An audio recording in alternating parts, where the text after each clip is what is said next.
We'd like to welcome everyone to the New Bern Board of Aldermen meeting of November 9th. At this time tonight, prayer will be given by Alderman Barbara Best.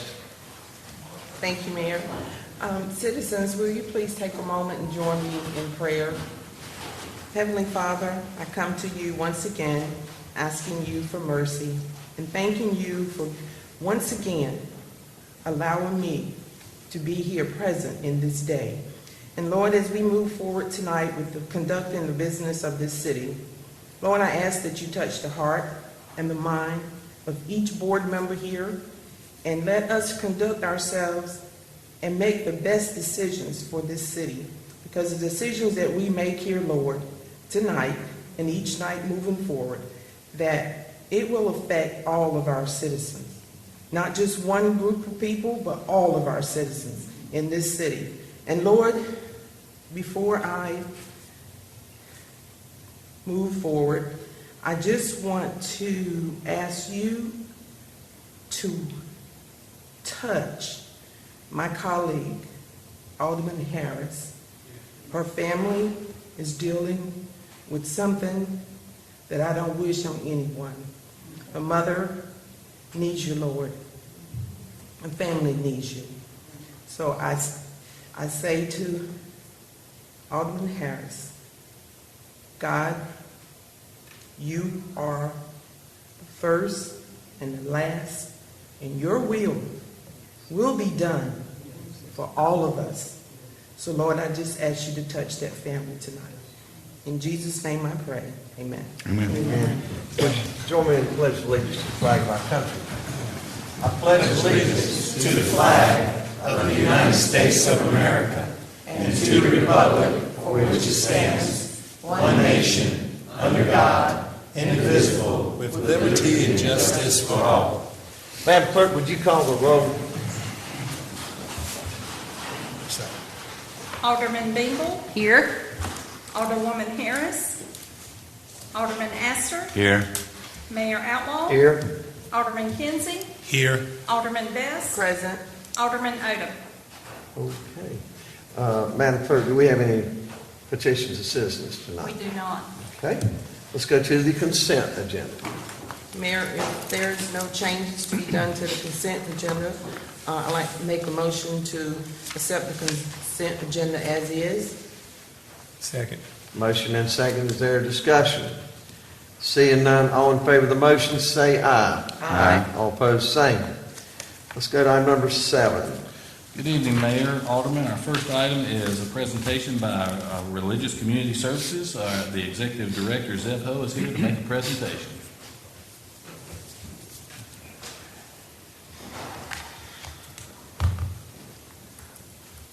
Well, that happened fast. You guys threw me for a loop. That was item number 7. You guys moved quick. I thought I had some room to breathe. But good evening, and on behalf of the board, the team at RCS, and everyone who represents RCS, thank you for the opportunity to be here tonight. Specifically, Mayor, Alderman, City Manager, I want to thank you for your support and your encouragement in my tenure as Executive Director. It's been a fantastic time, and I'm so happy and glad to be here with you this evening to share what has been happening in and through our organization this past year, as well as a little bit about where we're headed. For nearly 4 decades, RCS has served as a beacon of hope in this community. From our humble beginnings in the basement of Ebenezer Presbyterian to our present-day operations in Jones, Pamlico, and of course, Craven counties, our one guiding principle has always been to meet the most need where it's needed the most. Reflecting on my 18-month tenure here, I'm proud to report tonight that RCS has remained true to that mission. So let's talk about the need for a moment. The first need we meet at RCS is food insecurity. North Carolina has the 10th highest rate of food insecurity in the nation, and it's reported that at least 63,000 people do not have access to healthy and nutritious food choices to support an active and healthy lifestyle. These individuals and families must make the difficult decision between quality and quantity of the foods that they will provide for their families. That number represents our neighbors, over 18,000 of whom are children, and 16,000 are the seniors who built the cities that we live in and now live themselves at or below the poverty level. I'm happy to report tonight that over the last 12 months, RCS in our emergency pantry has given assistance 6,490 times. Each of those times represents a family who received a 14-day supply of food. We also took this assistance outside of our four walls through a brand new initiative we're calling Operation Outpost. This initiative allowed us to serve an additional 5,036 individuals in places like Pollocksville, Havelock, Harlow, and Vanceboro. The second need we meet is housing insecurity. The percentage of homeless in North Carolina is less than 13%, but there is no way to measure the transient or undocumented individuals experiencing homelessness.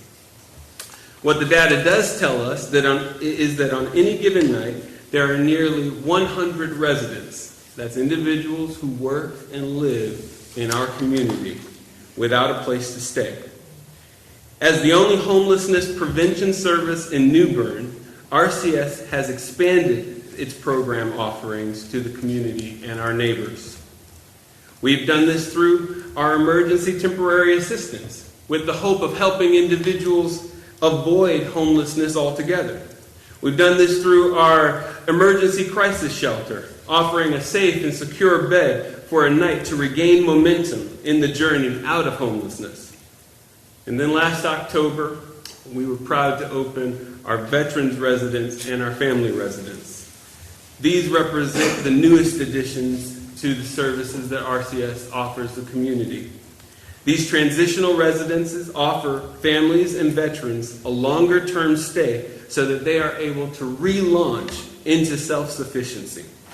Through these four distinct homeless prevention and housing services, RCS assisted nearly 400 families with mortgage, rent, and utility assistance, and we also provided a total of 7,184 nights of shelter over a 12-month period. Our hope in doing this has not just been to maintain the status quo. Rather, we have hoped to link arms with a variety of services to build a road out of homelessness. And I want to tell you that I am convinced that by stabilizing people through shelter, moving them into permanent and affordable housing, and implementing assistance programs to keep them in their housing, we can not only reduce but also eliminate homelessness in New Bern and in the surrounding areas. I believe that that is due to the community that we live in. I know that none of you are familiar with this little thing we call COVID-19, but we faced it at RCS.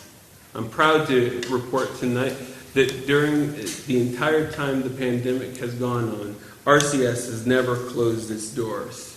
Not only have we not closed our doors, we stayed open and we expanded our community services. In our community kitchen, we served 90,000 meals between October 2020 and October 2021. The question, of course, is how? How do we do what we do? The generosity of our community, the open-heartedness of volunteers who are dedicated to coming to RCS need guiding principles. What do we give them to go by? We build our response to need by three cornerstones. The first is we build supportive communities. We engage people holistically, and we empower permanent life change. We meet need by building supportive community. Now, most of you know about our traditional soup kitchen. New rule at RCS, we don't have a soup kitchen, we have a community kitchen. You're all laughing at me because anybody who comes now knows that we don't have a soup kitchen. I don't even allow soup to be made in our kitchen anymore because function is in a name. And when folks come to our community kitchen, They sit around a table, and they're building relationships. And those relationships will support the lives of self-sufficiency that they're building. That's what we do in our community kitchen. It's not just about feeding people. But this hope to build supportive community is not limited to the programs and services we offer. That's why when 1 in 3 not-for-profits faced economic jeopardy, we didn't back off from our aid that we gave to partner agencies. We increased that aid to partner agencies by 75%, so that we can bring along all the not-for-profit brothers and sisters so that we can continue to live in the luxury that we live in and offer the services in this community that we offer. Secondly, we met needs by engaging people holistically. We shift our services. Now, there's 2 kinds of people that like change. That's a baby with a wet diaper. I changed my mind. There's only one kind of person that likes change. So we changed. Traditionally, our services have followed a service-centered model. In other words, you came in to RCS for a service. We delivered that service and you left RCS. It worked. But we didn't get to know people. I think from the beginning of our organization, from our inception, our gifting and the magic, the secret sauce of this community is that we know each other. When I go to Baker's Kitchen, I know you, Sabrina. Alderman, sorry.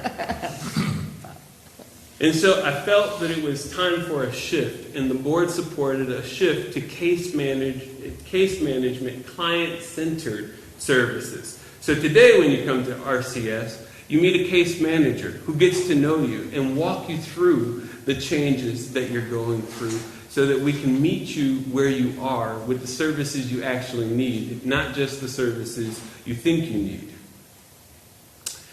It's not just about food or clothing or temporary assistance. We see these things linked together so families and individuals have a means for self-sufficiency and dignity. Our goal is to help individuals help themselves. And this was done by providing over 74,000 hours of individual case management in a 12-month period. Finally, we meet need by empowering permanent life change. Now, I have to tell you a secret real quick. I give this presentation often, and I say empowering permanent life change like nobody's business. Why it's hard for me to say tonight, I have no idea.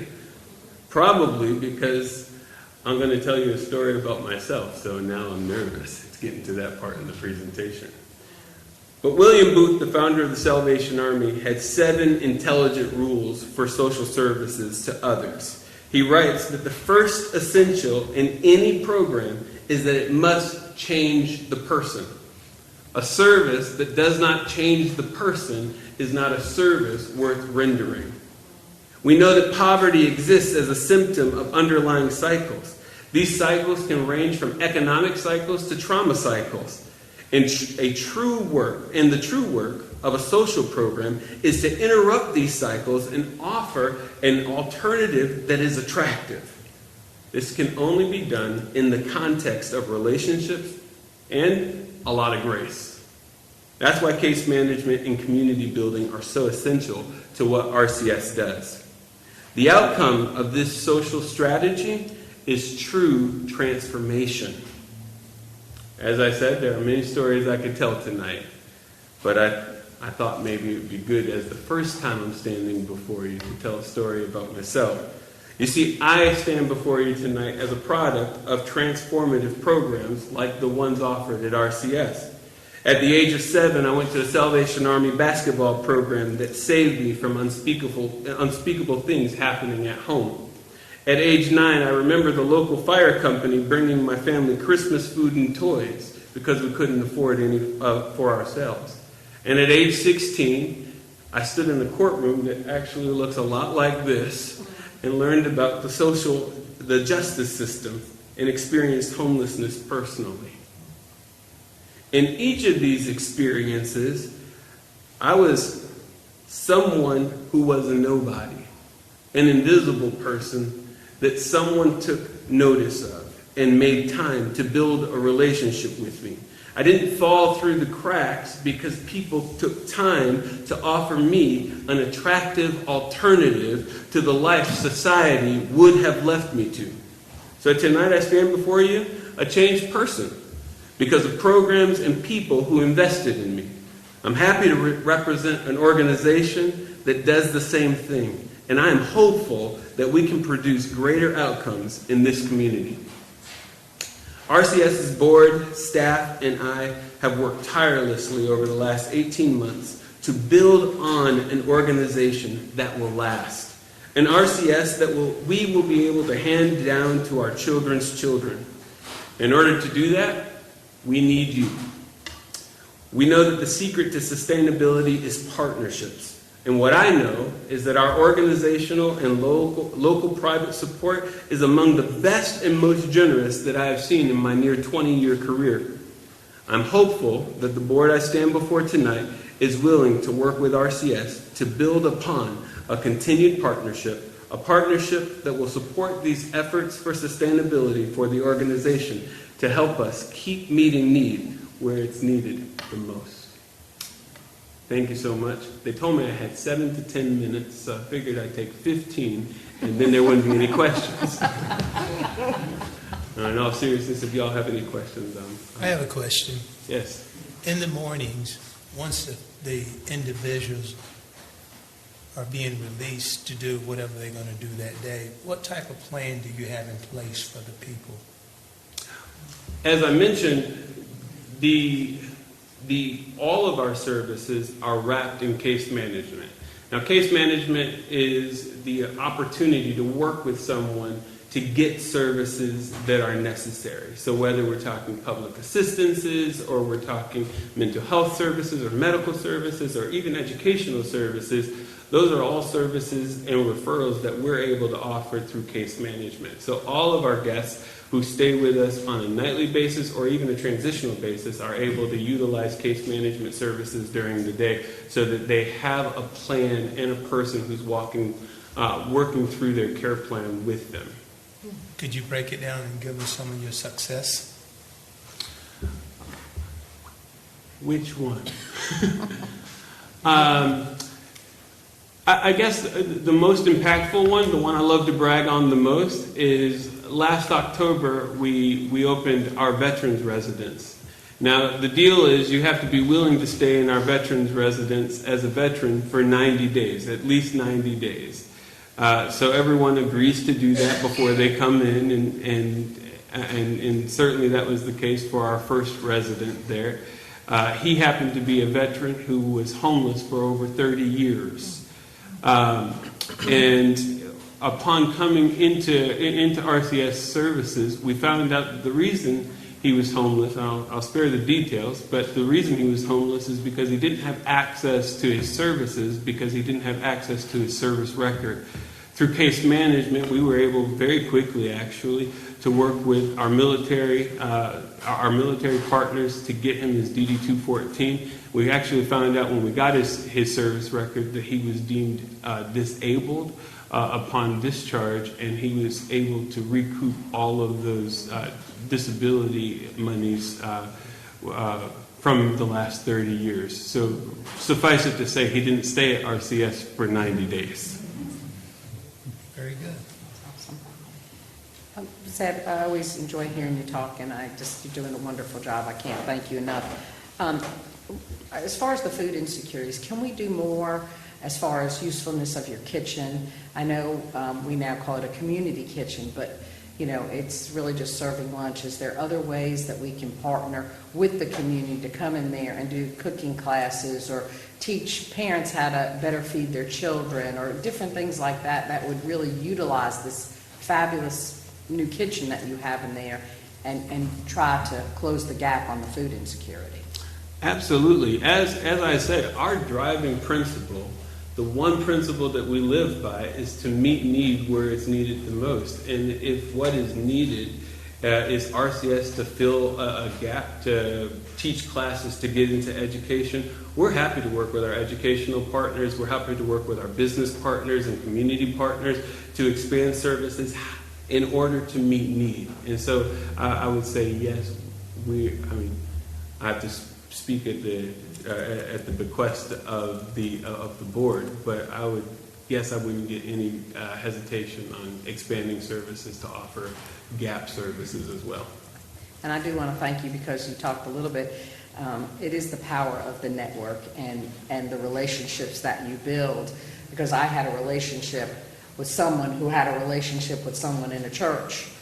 I was able to connect with you to help a homeless family. Absolutely. That was living under our bridge at Union Point Park, and through no fault of their own, make the connection with your case management, and that's another success story. And that this family was helped, they were given shelter, and get jobs and get themselves back on track. So it is good to have those relationships within the community, and that's how we really help our citizens. Absolutely, 100%. So thank you. You're welcome, and thank you for giving me the opportunity. I know you said you want to partnership with the city. Mm-hmm. And with that partnership, is there a basic need that right now that you're in need of that the city could help expedite that to fill that gap for you, or? I'm glad you asked. Of course. The truth is that if you had seen the inner workings of RCS maybe 4 or 5 years ago, you would recognize that our budget is quite frugal. We use what we get to its highest and most maximum potential. And so as we've expanded our services, our operation costs have gone up. And anyone in the not-for-profit world knows that operating costs are the hardest costs to come by. So we've broken down our operation costs into projects that we can ask partners to help us out with. One of those projects is the utilities of the organization. And if the city would consider coming alongside us and partnering with us to reduce our utility costs, we could actually divert those costs to services instead of operations. And I think that would be more closely aligned with donor intention. As I said, it's really, really a generous community that we live in, and I'd love to put those dollars to work in the way that our citizens, our partners, our neighbors mean them to be put to work. So if the board would consider that, I would be very, very grateful. Zev, I can't necessarily speak for the board. My thoughts would be to get a working group of some of the board members and meet with some of your directors, your staff, and let's see some mutually cost beneficial things we can do here in Newbern. That would be awesome. And we thank you for what you're doing, and I've had the opportunity to hear you speak several times in some churches, and you're always very motivating and somebody I don't necessarily like to have to follow. You do a very good job. And I really appreciate your leadership on the housing authority since you've got on board with that a couple months ago. Absolutely. We're all one community, so it's been my pleasure, and I just give a shout out to Tiffany, who's doing an excellent job as the executive director over there. Great to have her as a partner and be able to lend support that way. So. And it was just a short couple of years ago, I remember Rich Boyd and Robert Johnson and several others talking about this sister. Angela Merritt. Parker. And there was nothing before that I'm aware of. And look where we are now. And you kind of wonder where all these folks were before we had RCS. So we thank you for what you're doing. Thank you. Yes, thank you so much. I appreciate the opportunity. Are some aldermen that want to serve on a ad hoc? I'd be interested. Ms. Best? I would be, Okay, how about Sabrina, Alderman Bingle, Alderman Astor, and Alderman Best? Would that be good? Yeah. Would you like to do that? I'd like that very much. Sabrina will be head of it. All right. Sounds good. We'll be talking. All right. Thanks, guys. Thank you. Okay, at this time, we're going to go to item number 8. Mayor, next item is to conduct a public hearing on rezoning of 4416 US Highway 17 South and consider adopting a statement of zoning consistency or inconsistency and consider adopting an ordinance to rezone 4416 US Highway 17 South from R10 residential to C3 commercial. Mr. Ruggieri will make the presentation. Thank you, Pastor. Good evening, Mr. Mayor, members of the board. Tonight's request to hear rezoning from Mr. Corey Thomas. Site's located at 4416 US 17. Existing zoning is residential 10. Commercial zoning, the proposed zoning is to go to commercial 3 district. It's about a half-acre sized parcel. It's currently undeveloped and it's vacant. Here's the site. You may remember you saw this petition in June of 2020. The existing zoning is residential 10. It's a district designed for single-family residential and also duplexes, minimum square feet of 10,000 square feet per lot. The proposed is the commercial 3 district, our most intense commercial district,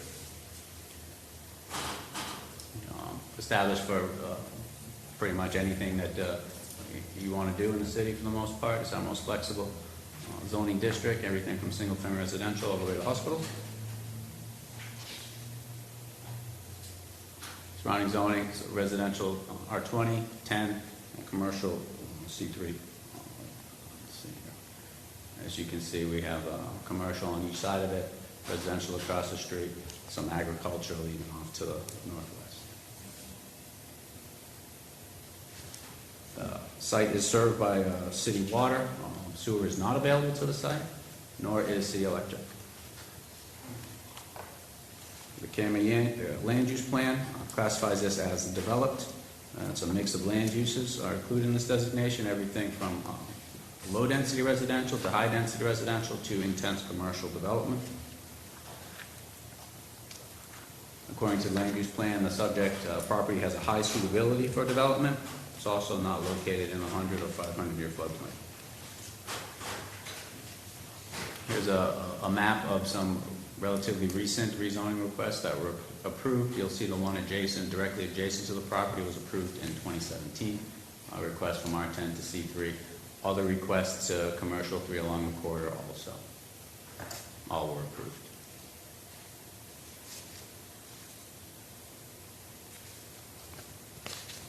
The Planning Zoning Board heard this request at their October 5th meeting and have recommended approval with a unanimous vote. I'll answer any questions at this time. Jeff, I don't know if you can answer this question or not, Sure. but explain to me that sewer and electric is not available to the site, so you really can't develop it then because you can't get electric there? Is that what It's you're not saying? served by city electric, so it's in Duke's service area. So electric is there when you're saying it's not available? No, not city services are not available, Okay. except for water. Sewer is not available on the site. Okay, but would they need, to develop it, they would need sewer, correct? Depending on the use that they're proposing, or if they can get a permit to do a smaller septic or something like that. So it's not undevelopable, but at this point of the rezoning, as you know, we can't really determine what the ultimate use is. It's just a request to commercial. Okay. So you're saying the only thing that we could do would be water, Correct. City will provide water to the site. and that's it? That's it. So another entity would come in and provide the utilities? So electric If it- so- provided by so- Duke, it would have to be some kind of on-site sewage disposal, I would imagine. Oh, okay. Hey, Jeff, would you back up to the allowed uses? General survey of C3, yes, sir.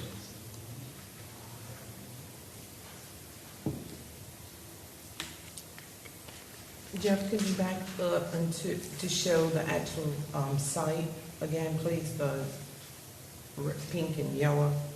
The zoning? Yes, the zoning. Yes. So the yellow section right beside the site, is that someone's home? Right beside it, The yellow, so that would be that's our... residential, that's R10 zoning. I'm not sure if there's a home right next to it. Maybe that aerial, the aerial before that Yes. might show it? Can you go back to that? Okay.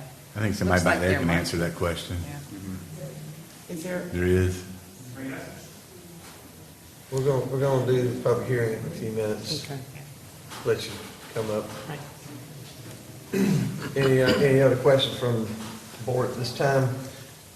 Any other presentations, sir, at this time? No, sir. I'm going to open a public hearing. Anybody who would like to come forward, ask any questions, make comments, statements concerning this, please give us your name and address for the record. Okay. My name is Constance Simmons. I reside at 4420 Highway 17 South. Okay. We, representatives from the Rockland community, are here again before the board to express our opposition of rezoning of the property that's located at 4416 Highway 17 South from residential to commercial, which is 100 feet from my home. Let me give you an update on the recent activities in the last 2 to 3 months. On August the 17th, the property owner erected a fence on the property. So I immediately called and spoke with Mr. Matthew Boswell in building and permits. And I was asking regarding the specifications of this fence. And he said the city, of course, did not have any control of what type of fence that the property owner would put on his property. So I told him I still had some concerns, and so he told me to speak with Seth, I think it's Lofty, and he called me on August the 18th, and he told me that the city did not have any control on what the property owner fence he put on the property. We would have loved to have a wooden barrier privacy fence, as opposed to every time I walk out of my back door or look through my window, I see the activities that will be going on in that property.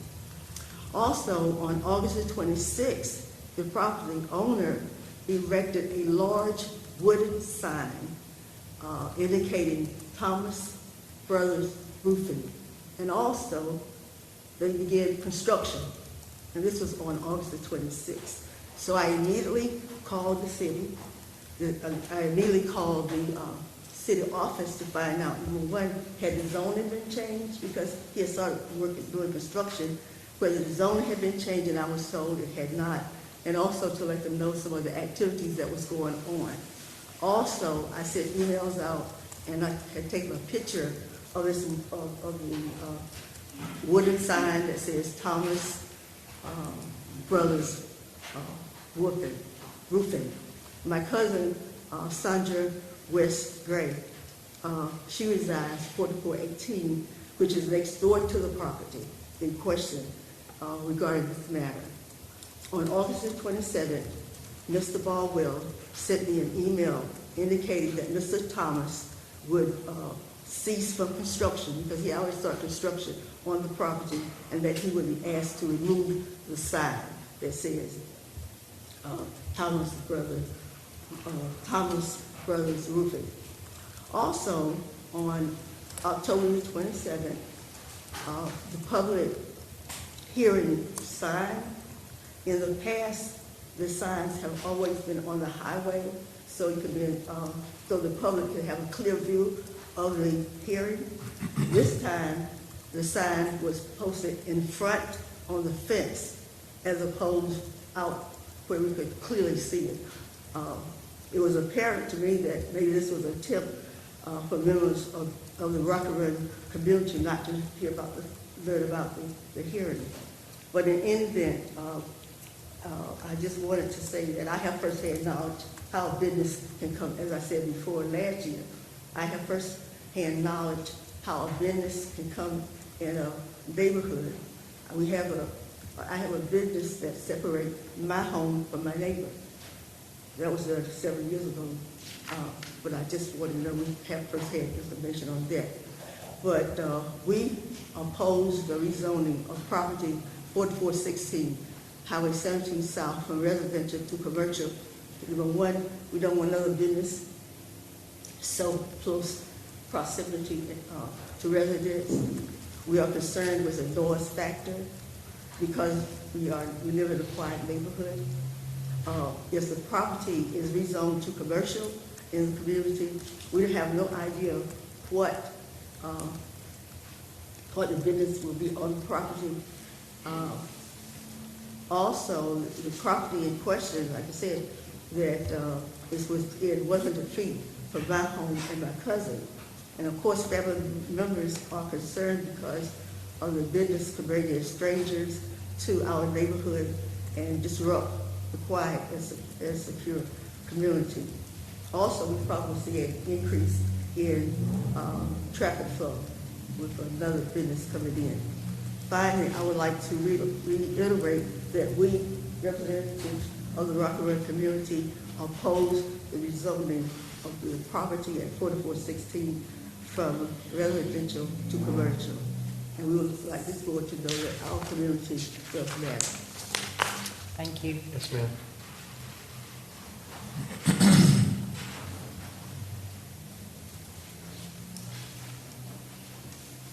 Good afternoon. Anthony? My name is Sandra West Gray. I am a lifetime resident and homeowner of 4418 Highway 17 South in the Rocky Run community. 4416 was originally owned by my great uncle J.U. White and his wife Eugenia White. Let me say that I too am against the rezoning of property located at 4416 Highway 17 South, now owned by Corey Thomas doing business as Thomas Brothers Roofing from R10 to C3 because of the definitions of same. Maybe some of you rent and never really wanted to buy a home, but this is my home site. This is where I was raised up at. This is my mother's and father's home. So to me, I value it very highly. My other concern is that Corey Thomas, doing business as Thomas Brothers Roofing, has had erected a barbed wire fence at the edge of my driveway. There is great discrepancy of where the property line is. All of my life, prior to Audrey Ward obtaining said property, the line was never a straight line, and there were markers showing the property line, which has been exhumed. They are no longer there, and other property markers have been placed. I first noticed the one in my driveway upon the property being obtained by Kenneth Ward, who's now deceased. The original marker on the back side of our property was then resting inside of the now erected perimeters of the fence installed by persons paid by Corey Thomas, doing business as Thomas Brothers Roofing. Said property, we are talking about 20 to 30 feet, was always maintained by my parents, James and Edna West, and then myself upon my parents' death. Said property has been used for outdoor toilet facilities. My father had a shed on the property that he kept his tools. We also had a dog pen out there. And when we no longer use that property for either of those items, we continue to maintain that footage of property. Also, my uncle used to have a chicken coop that was used as the property line. Even after Kenneth Ward and then at his death, his daughter Virginia Ward obtained the said property, 4416, we still maintain the footage I am referring to of this property. My daughter has pictures that you can see where the fence has been erected, and some other little things that I'm showing you that to prove that some of the markers have been removed. Only until Corey Thomas, doing business as Thomas Brothers Roofing, took ownership, this so-called true point of beginning was used. However, even after having two different surveyors, neither one of them could find the marker in the backside of the property. When I mentioned that to Corey Thomas, doing business as Thomas Brothers Roofing, he was adamant that it was a straight line and informed me that he placed pink flags marking the property line in the back. Being that Corey Thomas is doing business as Thomas Brothers Roofing and is not a land surveyor, I removed the flags.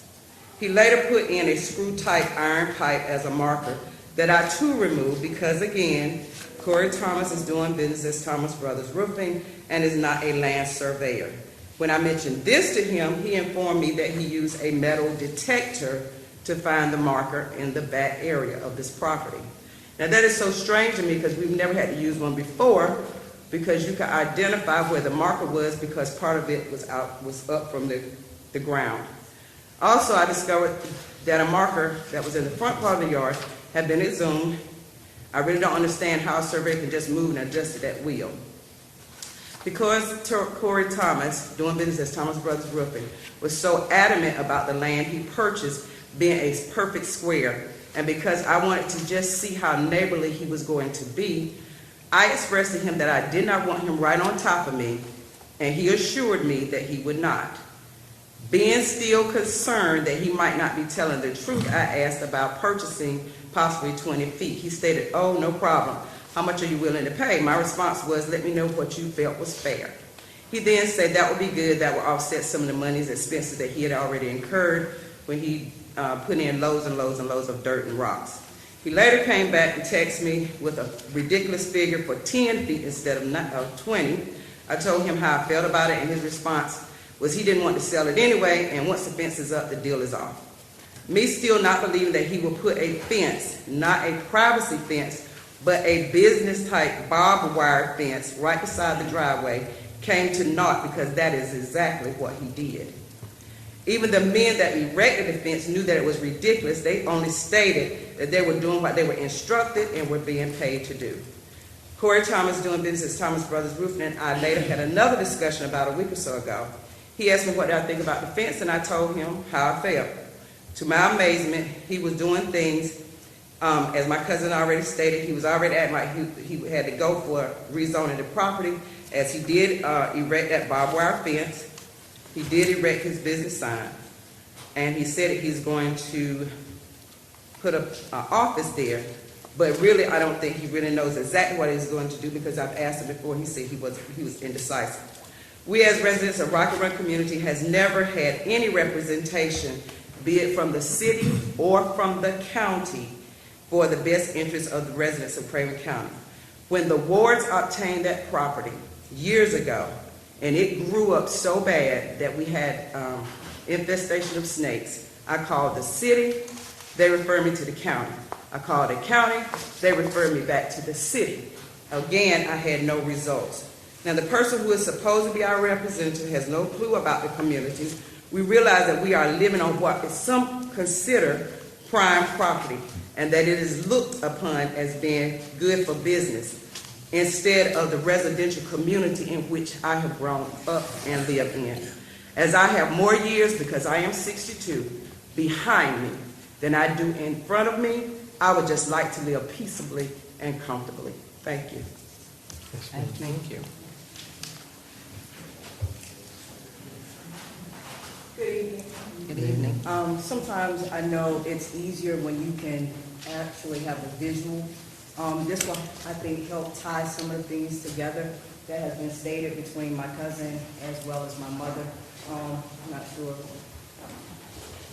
who would need this. Get her to state her name.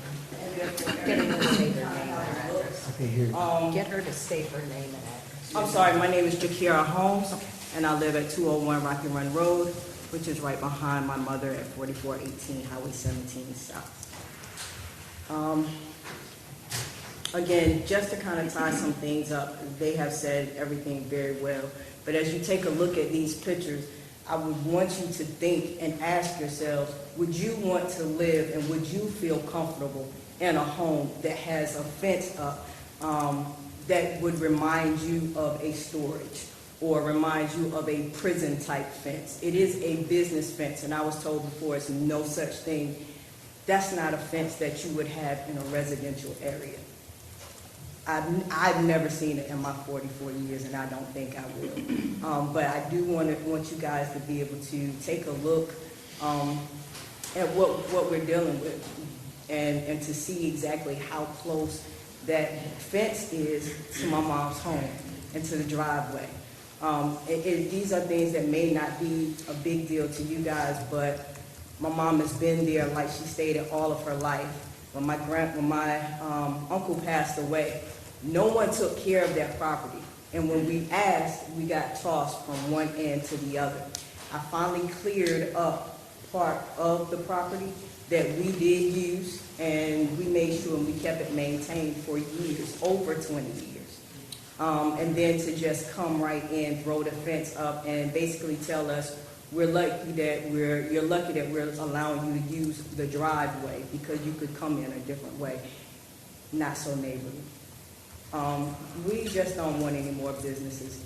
It's enough. And we don't feel like we should have to deal with this. So again, we are asking that we keep this as a residential and not moving it to C3. As a C3, we all know the possibilities that that land can be used for. And who would want that right literally on top of them? I've given you every possible angle to make it make sense with a car in the driveway and where the fence is. Okay? Thank you guys so much for listening. Yes, ma'am.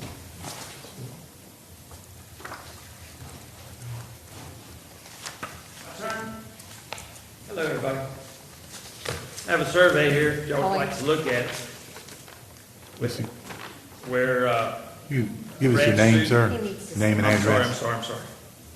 I'm kind of nervous here. Corey Thomas, property owner of 4416 US Highway 17 South. I live at 107 Culpeper Road in New Bern. I just don't like people talking bad about me, spreading lies, but here is the survey that I had done. And the surveyor told me that my property line was in the middle of this lady's driveway. And I had no idea when I bought the property. I bought the property, it had some money, I thought it was a good use for my money, so I didn't spend it and waste it, an asset. Not knowing what I was going to do with it, I had some ideas. Knowing that it was zoned residential. But from the research I did, I noticed that everything around it was commercial. So when you go past Rocky Run Road, you've got commercial, my property, residential, which is the two ladies that spoke, and you got commercial, 8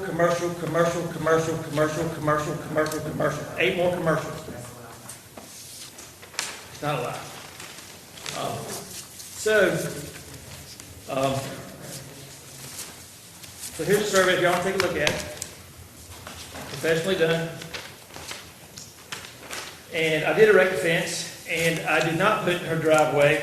I put it where she had access to her driveway, because I didn't want to be the bad guy that, the way she was being with me, I felt like some people would put it in her driveway to irritate her, to play bad guy, but I said, all right, I'll put it here so you can use your driveway, because the Rocky Run community comes from the back and uses that as kind of an alleyway, come off the highway so it didn't have to back in the highway and whatnot. Okay? So if y'all want to survey, you're more than welcome. How far off the line are you? On fence? Yeah, how far off your line are you with your fence? I would say 6 feet. 6 feet? So are you saying that your property goes about midway in her driveway? Correct. Okay. Correct. And there's been 2 surveyors out that have surveyed? I sent one surveyor out, and I couldn't get Brad because he was busy, and I sent a surveyor out, and he really didn't know what he was doing.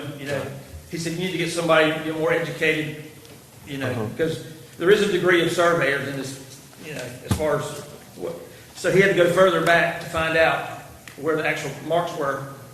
And when he told me where they were, he said, Corey, I pulled from both ways, and this is where it's at. Mm-hmm. It is what it is. I said, all right. What she's talking about me putting a stake in the ground, the fence guys were coming, so I wanted to be 2 feet in on my property, so I put a piece of rebar there just to show them where I wanted the fence to go. So I wasn't. And I did have a metal detector to find the stake that was marked underneath the ground, because she took up my flag, so I didn't exactly know where it was. So I took the and I saw my stake there with the actual pink marker on it still. Yeah. Mr. Thomas, just let me stop just a second here. Okay. Mr. Davis, could you kind of officiate a little bit as to what the scope of what our public hearing is and the matter of the zoning is, so that all the audience and the elected officials, we don't get off onto other items that maybe are not germane to this discussion? Yes, so this is a zoning hearing. Your job is to decide whether the request to change the zone is reasonable or not in your own view. We have no jurisdiction to settle property line disputes. Right. So the applicant has prepared a survey, submitted as part of the process. We take that as this is the property that the property owner owns. Your job is to deal simply with the zoning issue. Okay, thank you, sir. I And- apologize. Yes, no problem. I think there were some issues with that machine when they wanted to show it. I think it's fair to just show that so the public can see it. Okay, can I talk again? All right, these are my reasons why I think it should get rezoned to commercial. Okay, the population of New Bern has increased, has doubled since the 1950s from around 15,000 to 30,000.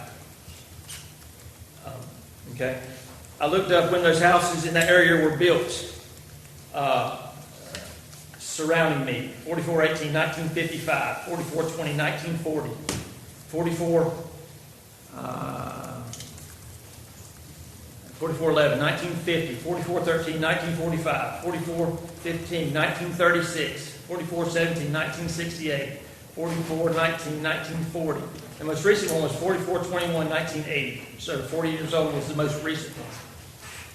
My point is, times change, towns expand, and there's a need for commercial on that particular corridor. And what I don't understand is why they're targeting me when everything around me is commercial. Even there's houses that people said, okay, I want to go ahead and change it to commercial because I know it's going to be commercial in the future. And I empathize with the people. And I apologize that I had to buy a piece and that somebody didn't buy it and put a house on it. You know, I just, in my opinion, and in everybody's opinion that I've talked to, the property is more suitable for commercial. Let's see here. There's a 4-lane highway, and within a half a mile you have the Highway 43 bypass coming in there. I really think that it's time for that property to be changed. And I plan on putting my business there, a little construction business, and, you know, a place for me to store some of my trailers and whatnot, and, you know, do some business out of there. Any questions? I think we're good. Thank you, Mr. Thomas. Okay. Who can answer the question of the closest commercial property to this looking at being rezoned? And what is that, the name of that business? Mike's Tires. As far as commercially zoned property, yeah. What about, what is the closest commercial property? Mike's Tires. Yes, the tire place, right? And how far away is that from you? Mike's Tires. Yeah, okay. I'm sorry, how far? Three lots further down. You got your plate glass, and then you got the rest of the place. Mr. Rogeri, let me ask you a question. I think it's in the River Bend zoning and not in ETJ, but where Mr. Norville's boat shop is, he just bought that property and I don't know if there's a house still there, but he cleared that lot up and expanded his storage and fenced it, very similar to it, but I think that's in the River Bend zoning. Is that It's not. correct? That's correct. Okay, and that's further down, Yeah. but this is right near the, Yeah, Mike's just Tire. to clarify, if there was any kind of open storage on the site, it would require a special use permit, and at that time, some additional screening would be required. So, as far as the fence and, it would be an opaque, considering it's adjacent to residential, so it would either be a solid fence, as some of the citizens were speaking of, or an opaque landscape buffer that would not be, you wouldn't be able to see through. thank you, sir. Mr. Woods, you got something? Yeah, James Woods, 1903 Country Club Road. One of the things I see on this, and this is not the first time it's come up, is the members of the Rocky Run community have no representation on the P&Z board. The P&Z board, they did, and now they don't, and the one representative that does not live in the city is on the Highway 70 corridor. Not one time this year, matter of fact, not one time in the last 3 years, has anything come up on the Highway 70 corridor. It's always been in the Rocky Run area. So therefore, the residents in the Rocky Run area has no representation to tell them when the meetings are. So therefore, they can't come to a P&Z meeting to fight this battle. They have to come to you guys to fight this battle. So by the time it comes to you, P&Z has made a decision that it's all right to rezone their property or their community because they know nothing about it. I got a phone call 2 weeks ago, and they asked me what could they do. I said, well, number one, I would go to the county, tell the county commissioners I need some representation on the P&Z board, and you guys need to come to the meeting. Number two, there's no such thing as a residential or commercial fence. I understood the fence line and all of that. However, we need to take better care of our citizens. I know the last 3 meetings we've talked about businesses being done in the Rocky Run community, in that ETJ area. They have no representation. So what are they supposed to do? What is the alternative? If it was anybody else, you would want something done just like they want something done. I'm not here for it or against it. They need representation on the P&Z board. I understand the law. I was here when Mr. Davis told us about the law. How many people could be on that board? I was here. I try to be here so I can understand what's going on in our city. Not in Rocky Run, not in Pembroke, not downtown, in the city of New Bern. You can say Trent Woods, River Bend, whatever. Everybody's mailing address is New Bern, North Carolina. You know how I know that? I worked for UPS for 20 years. I delivered everything in this area. Bridgeton is New Bern, North Carolina. River Bend is Bridgeton, North Carolina. No one has a different zip code that established them as a city outside of New Bern, period. So we need to do better representing our people in the city. They need somebody on that P&Z board that's representing River Bend. Okay, is there anything pertaining to this piece of property that you? Well, that's it right there. I mean, Yes, sir. The reason why they're here is because they have no representation on the P&Z board. Because if they had representation on P&Z board, they would not be before you guys. Think about it. Because it would have been squashed at P&Z, not here. So the only option they have is to come before you guys to get it taken care of.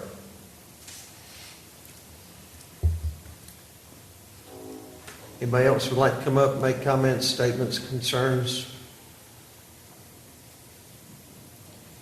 Mayor, I'd like to make a motion to close the public hearing. Second. We have a motion and a second to close the public hearing. All in favor of the motion say aye. Aye. All opposed, same. Question, this is one of my favorite topics, the ETJ. Mr. Davis, does the county have zoning? I know you don't represent them, but does the county have zoning? Not that I'm aware of, no, sir.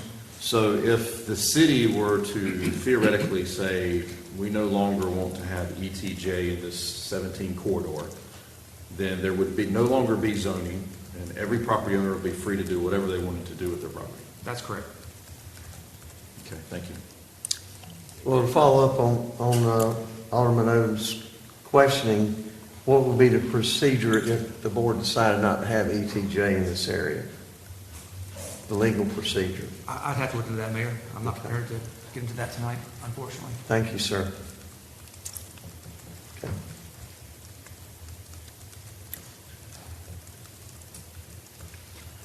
Mayor, the other comment I would make is the representation, if my memory serves me correctly, Mr. Davis, the reason we eliminated, there were 3 seats on the Planning and Zoning Board, which represented a large percentage of that board, when a very small, minute topic came up that was actually outside of the city. So essentially, we had 3 representatives out of how many? 9 or 10. 9 or 10 that were making decisions for the city of New Bern city limits, which was not really fair. It was very unbalanced.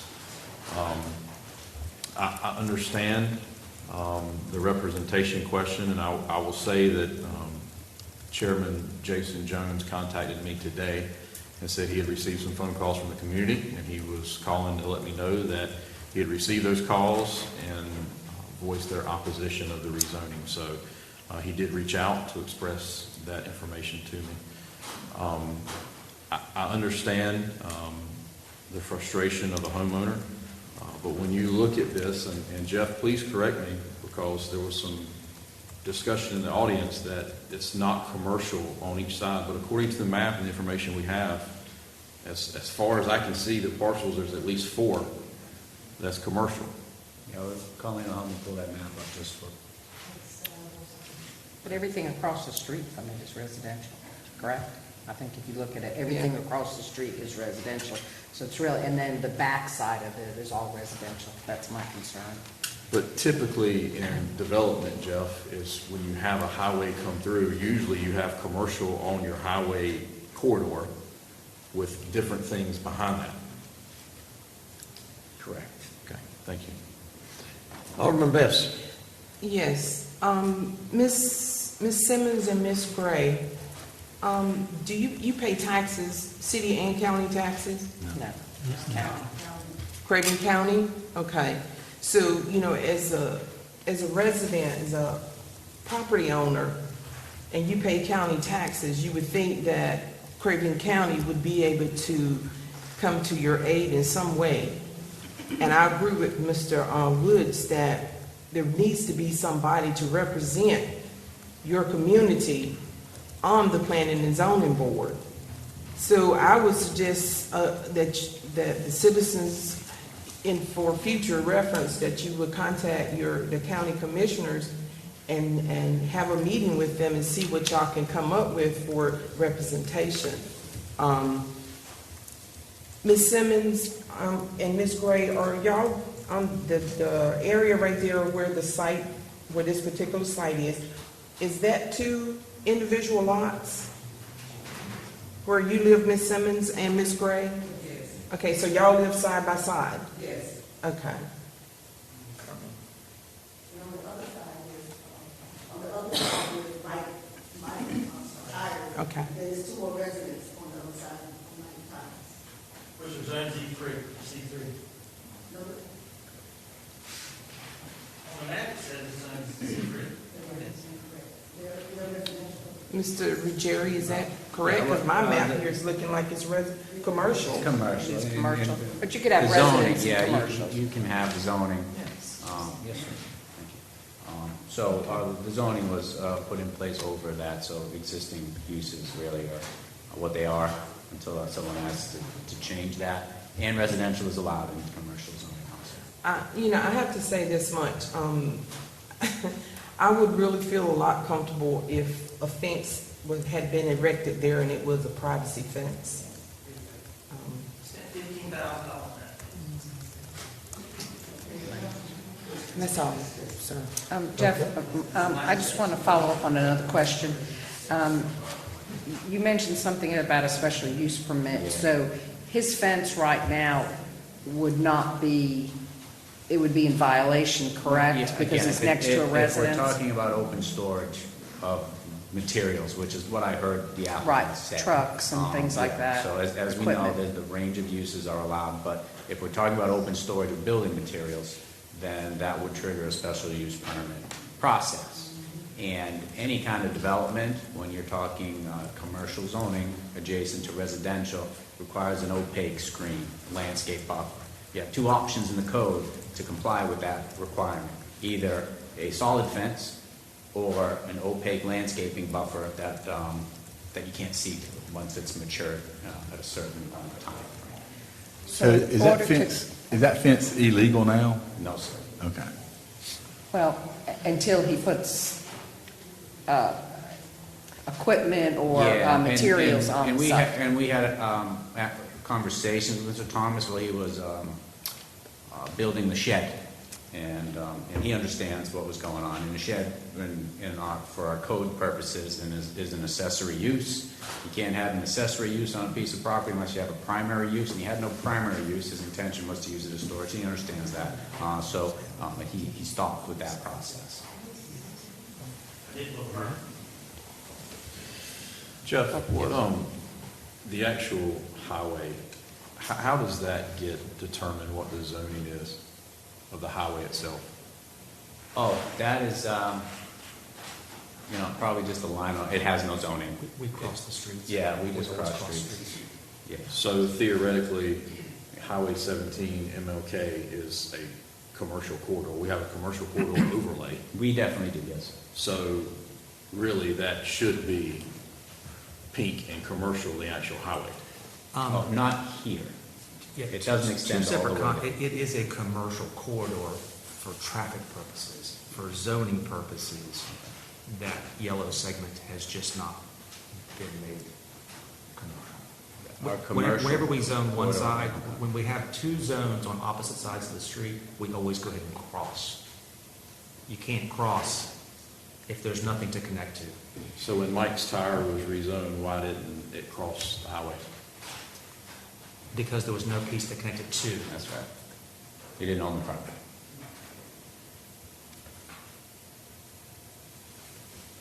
Jeff, Yes. going back to the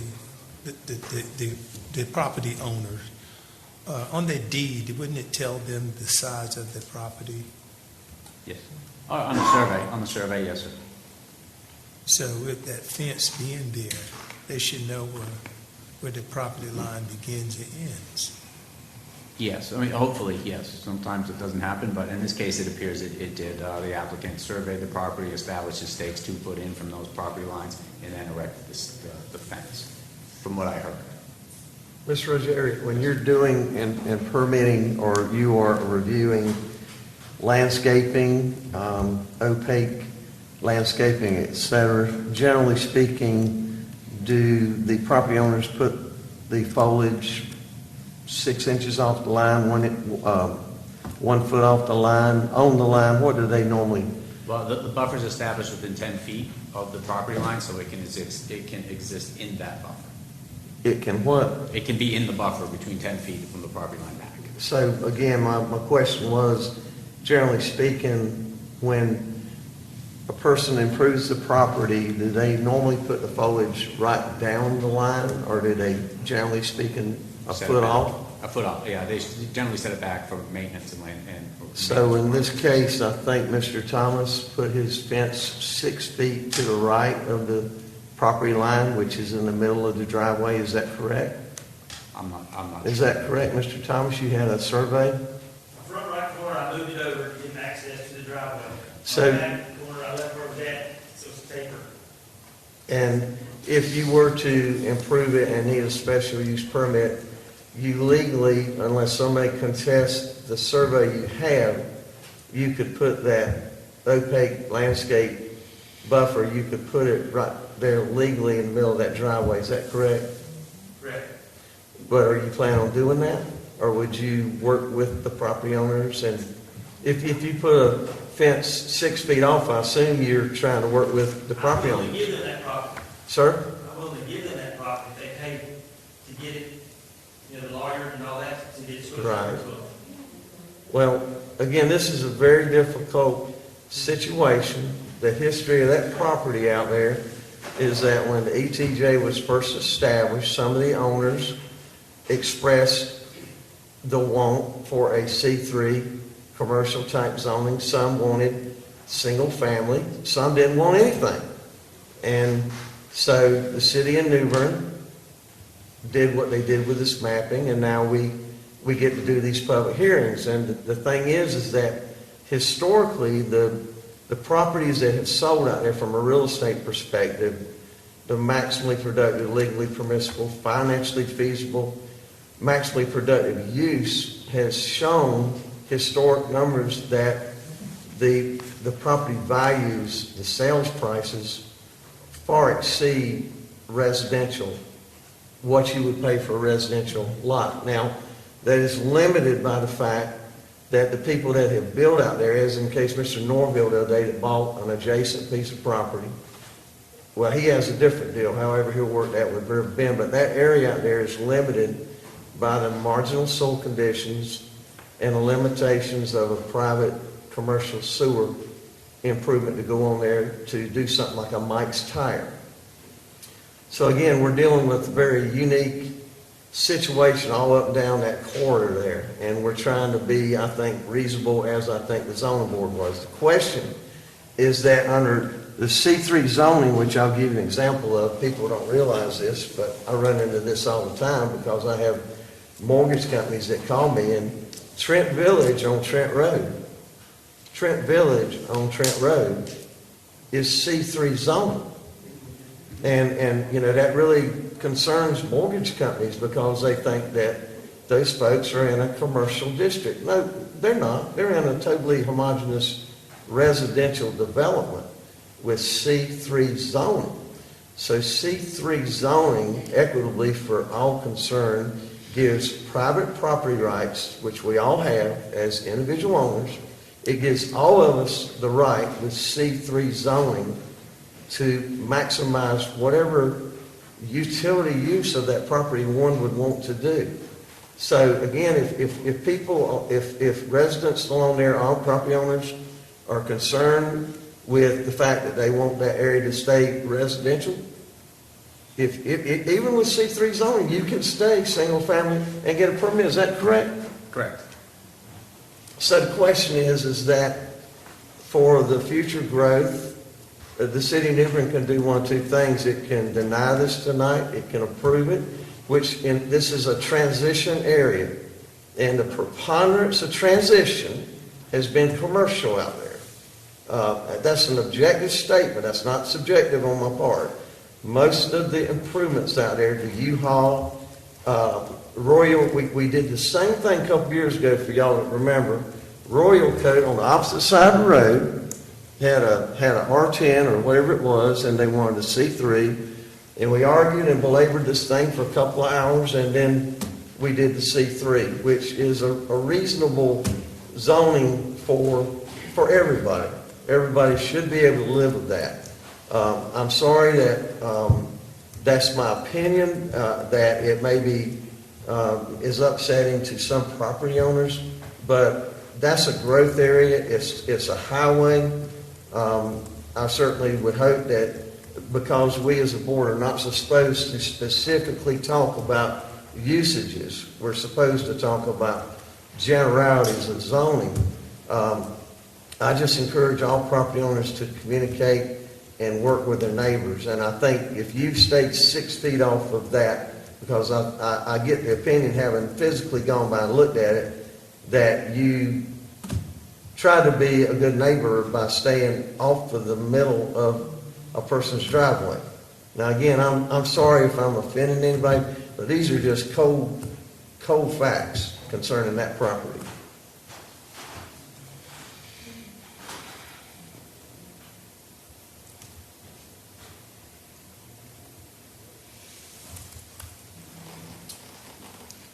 So is it that we want to wait to see what the attorney is going to bring us? You have a unanimous recommendation from the zoning board, Yes. and they have reviewed this and have made a recommendation to the New Bern Board of Aldermen, a unanimous decision favoring this zoning change. Well, Mayor, they made the unanimous decision the last time this came before us, and we decided to vote it down. I hear what you're saying, but I just have concerns about the neighborhood and the residents. You know, you got residential across, residents on the other side. My concern about changing it to C3 is you have no guarantee. Yes, you can do residential, but then you get a use of trucks going in and out right next door to your home. I mean, that concerns me, the value of someone's home, of the place where they live. I know it's in transition, but that's me, that's my concern. It would bother me, and so my vote would be no.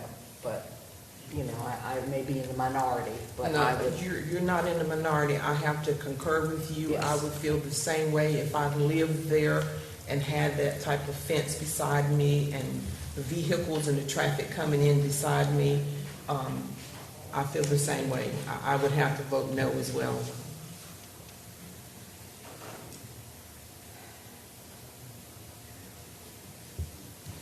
Mayor, if there's no more questions, I'd like to make a motion.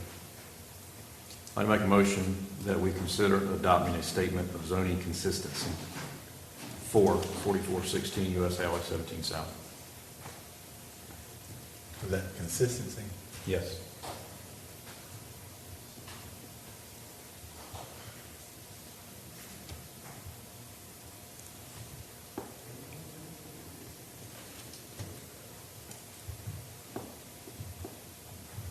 So at this point, there's no second? It appears the motion dies for a lack of a second.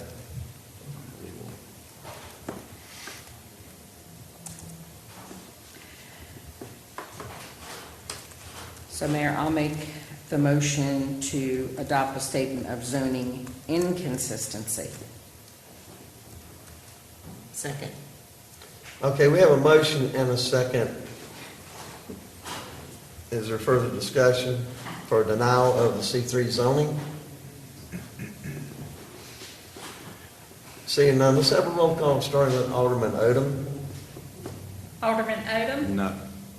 Alderman Best. I am voting for inconsistency, which would be a yes. Alderman Kinsey. Yes. Mayor Outlaw. No. Alderman Astor. No. Alderman Bingle. Yes. And Madam Clerk, what is that? That's a tie, 3-3. Attorney Davis? Takes a majority, Mayor, for the board to act. Excuse me, sir, what was that?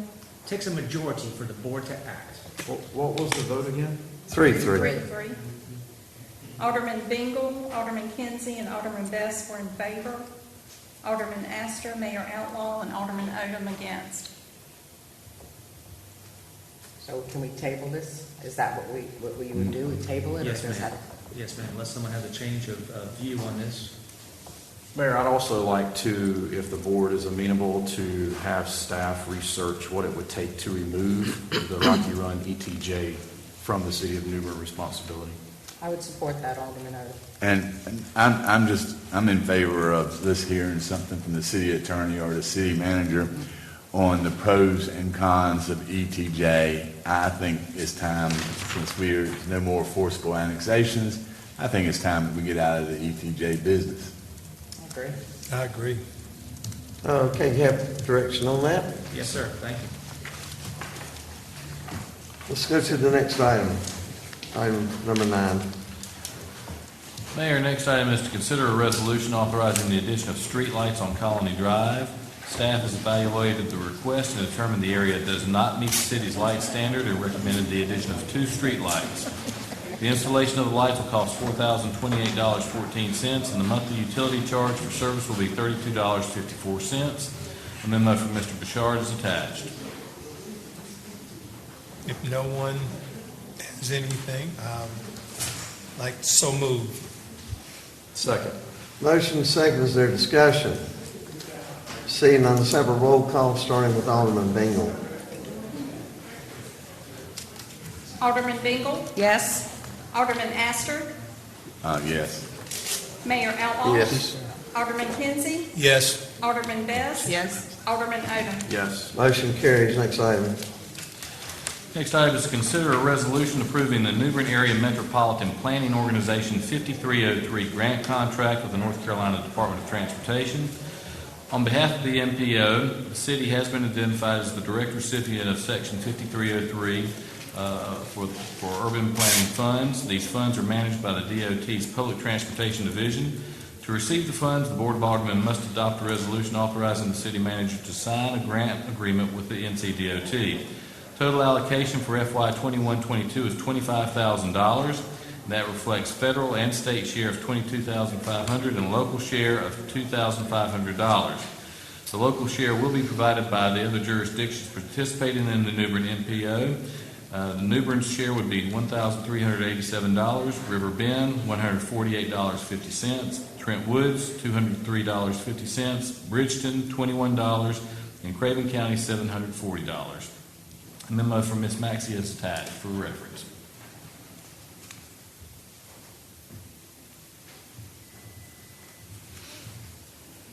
Mayor, if there's no discussion, I'd like to make a motion we adopt a resolution approving the New Bern Area MPO 5303 grant contract with NCDOT. Second. Motion and second, is there discussion? Seeing none, let's have a roll call, starting with Alderman Odom. Alderman Odom. Yes. Alderman Best. Yes. Alderman Kinsey. Yes. Mayor Outlaw. Yes. Alderman Astor. Yes. Alderman Bingle. Yes. Motion carries. Item number 11. Next item is to consider a resolution approving a license agreement with Woods Hole Group for NOAA monitoring equipment at the Broad Street terminus. The Woods Hole Group is seeking a license agreement to temporarily install and attach NOAA administration equipment at the Broad Street terminus. This equipment will be utilized to monitor the water levels of the Neuse River. The license agreement would terminate at midnight on May 31st, 2022. Mr. City Manager, do you know if we would have access to that data, live access to that data?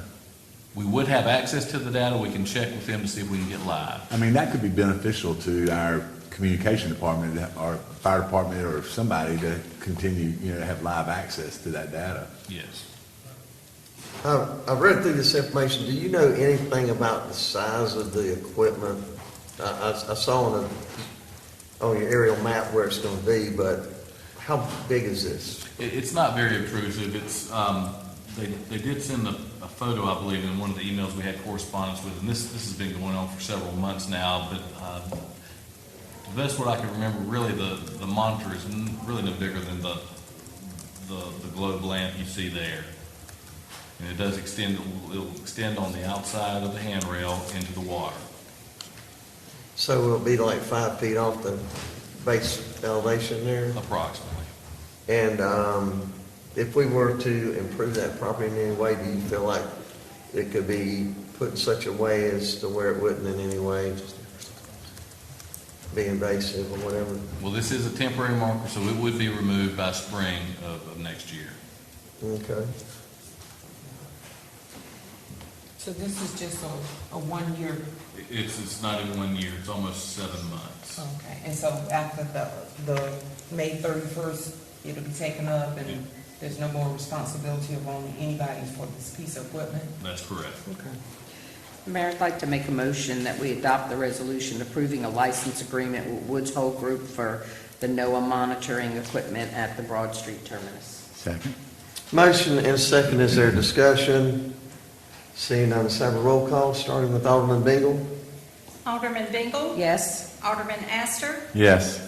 Mayor Outlaw? Yes. Alderman Kinsey? Yes. Alderman Best? Yes. Alderman Odom? Yes. Motion carries. Item number 12. Mayor, the next item is consider a resolution authorizing the submission of a grant application to the Building Resilient Infrastructure and Communities Program for the Duffy Canal Restoration Project scoping, capability, and capacity building activity.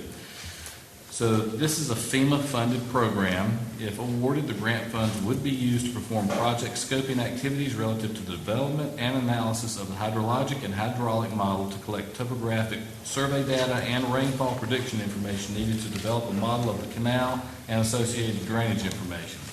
The model would be analyzed to ascertain the feasibility and effectiveness of various flood mitigation strategies and to develop conceptual plans. This will be helpful in developing a phased construction and restoration plan for the Duffy Canal and surrounding areas. Total cost for the scoping project is $200,000. Grant funds would cover $140,000 with a $60,000 match consisting of cash, donated, or third-party in-kind construction services, materials, or a combination thereof. Ms. Owen Salem is here to answer any questions you may have. Foster, the next, these three There items? are a total of 3 separate grants. Right, understood, and if we could discuss them together, I think it would be easy. Tell me about where the matching funds are gonna come from. Are these other funds that we may be getting from ARP monies or anything else we don't know? So this They would are- totally come out of our budget? That's correct. ARP funds are not eligible for matching for federal grants. Okay, but would this come out of water and sewer money? Depending on what it is, we could look at water sewer, we could look at utility fund balance, and let's see here. Yeah, either of those fund balances we could use. And Alderman Bingle, there are additional other grants that may be eligible to cover that cost. I'm not concerned with the 60, I'm concerned with the, 1.8 million that, would be a match. Correct? Because on the second one, the total cost is at 6 million? Right, correct. For I'm the, just talking on number 13. I'm the just utility looking at project, the electric substation. Yeah, do we want to go ahead? Do you want to brief all of those? Well, we might as well, maybe we can even adopt them together. I just want Okay. to Go ahead.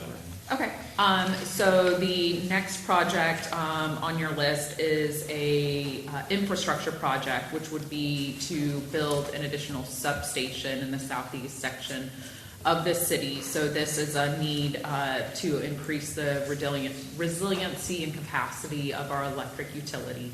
That project does have a $6 million cost. Which would be a $4.2 million federal cost share, and then the local match would be $1.8 million. Our understanding in working with the state and FEMA is that we could use matching funds basically up to the point of construction or, purchasing equipment. So I know that within the electric budget this year, you all authorized, I believe it's $500,000 to start some of the engineering and acquisition for that project. It is, recommended as part of the long-range plan for the electric department. So potentially some of that $500,000 could contribute to that match. And then, of course, other funds within the city, the electric fund or other sources could be used to meet that $1.8 million match. Alderman, do you have a question? Yeah, question on the electric portion. It says wards 2 and 5. Is that accurate or is that just a typo? I'm sorry, did it? It says wards if applicable 2 and 5, but wouldn't a substation support? Right, more it than should, just- I think that probably is a typo or a leftover, probably goes from. This is the same. So it would tie in with our existing 3 substations, so it would allow the electric department more flexibility to move some of that load around, as well as provide additional feeder lines, in instances of, disruptions. And do we have any idea of the likelihood of success of winning this grant, or are they all going to be separate? They would all be separate. They are all nationally competitive projects. So I shared with you a lot of the kind of background of the BRIC program. It's quite extensive for infrastructure projects. There is a benefit cost analysis that is completed. And so in order to be eligible, that BCA has to come out above 1. So we have been working very hard on the technical aspects of those grant applications. What we understand from the state, though, is our letters of interest, which we submitted on October 1st, the state basically reviewed those with a technical committee, and our 2 infrastructure projects, as far as the state reviewers, the Duffy Field Stormwater project, I believe, scored number 1, and this electric substation project scored number 11 out of 140 requests that they received. So from that standpoint, at least at the state level, they're very competitive projects. The North Carolina Emergency Management Division, is encouraging us to apply. And of course, this, if Charlie were here, he would be able to speak to the need that we have to support the growth and overall resiliency of our utility. And if we did not go for these funds, then the city potentially would need to find ways or a mechanism or debt service or however you would want to go to fund the entire cost of the project. FEMA requires a minimum of a 25% local match. We have put in here for a 30% match because it allows us to secure more points for these projects. I think Charlie's had a conversation with this board about this substation and the need of this substation. And I think we applied for a grant once before. We did. We applied for an EDA grant through their disaster recovery and then their pandemic response funds. It was hard for us to align that project with the priorities of the EDA fund. BRIC is a much closer alignment, as you can see within the details I supplied, that FEMA's looking at the 7 lifelines, where one of those lifelines is energy. So obviously that project directly aligns with those lifelines and supports nearly all of the 6 others, related to, safety, security, and all of those things. So it certainly aligns better with FEMA's BRIC program than it did other sources that we had applied to. Well, it's something that we're definitely going to need. Charlie has told us that we're going to have the substation, so we certainly, if we can get some grant money, if we come out with 1.5 million or whatever it is involved in this, it's going to be a lot cheaper than funding the whole project. So, If you're talking about all three of these projects, you're talking about 3.3 million. So. Yes, and I can speak more about the match funds for the Duffy Field Stormwater project. As you're aware, that's a project that has been underway for, a few years now, and we do have other potential grant funds that could contribute to that match. We have the announcement today from the Attorney General's office about the Environmental Enhancement Grant.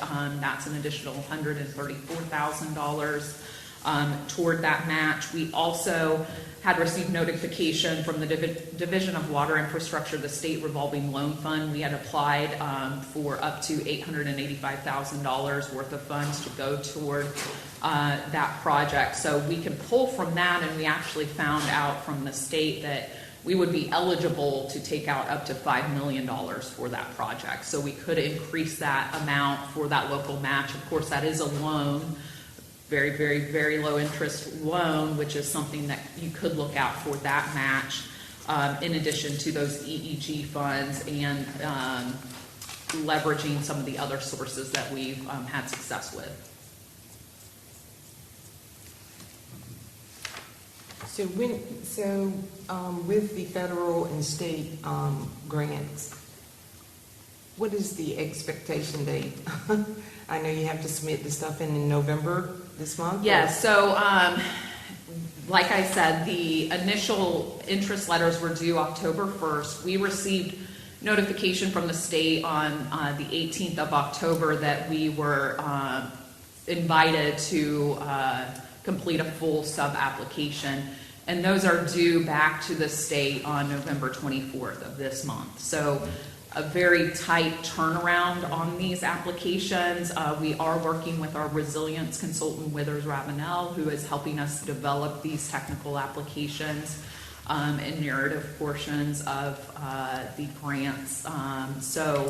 It's quite a quick turnaround. And then the state NCM will be reviewing those applications. If there's any additional needed information or clarification, they have time before they submit the grant application to FEMA, I believe on January 28th.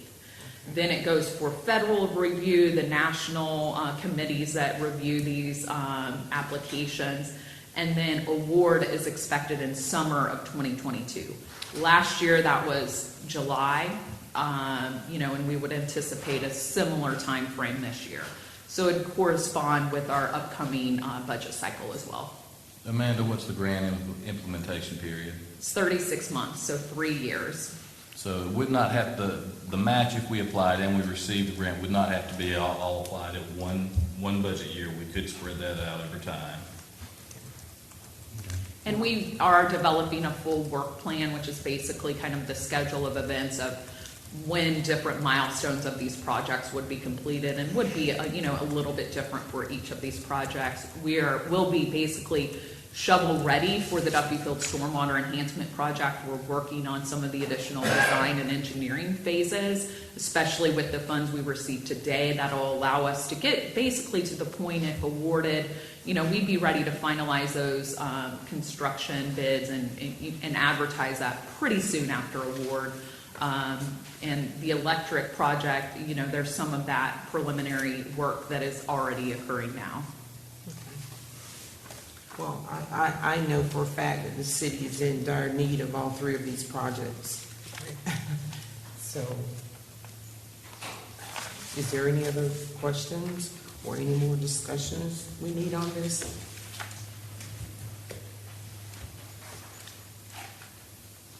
Guess not. No, I'm good to go. Can we do them all as one? Yes, ma'am. Okay.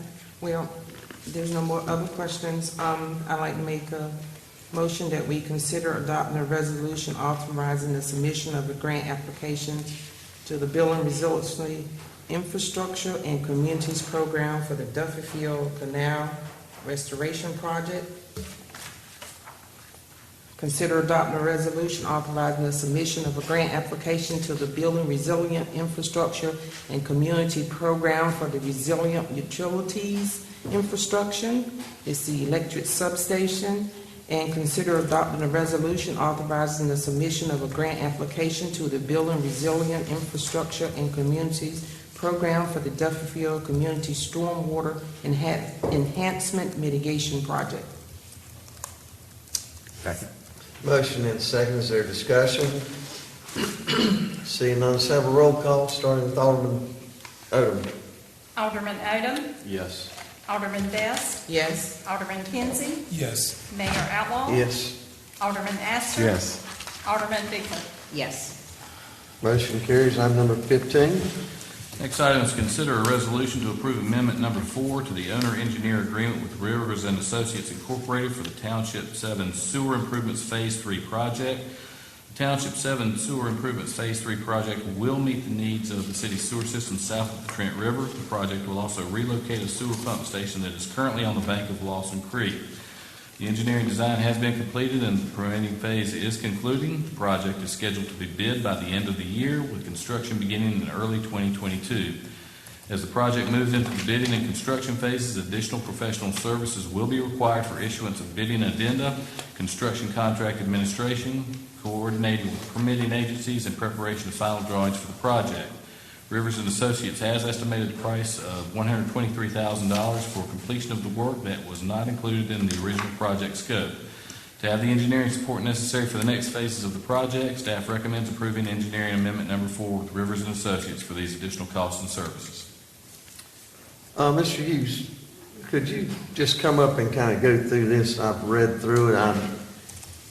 It's quite a bit of money, and I just want to know a little bit more about what the changes are, what this includes, if there are other things that are going to come up that we need to be considering. And obviously, when you have one engineer already involved in something, it's kind of hard to stop and hire another one to do something. So you're pretty much stuck with the original engineer. So could you kind of just walk through this a little bit so we all understand it a little bit better?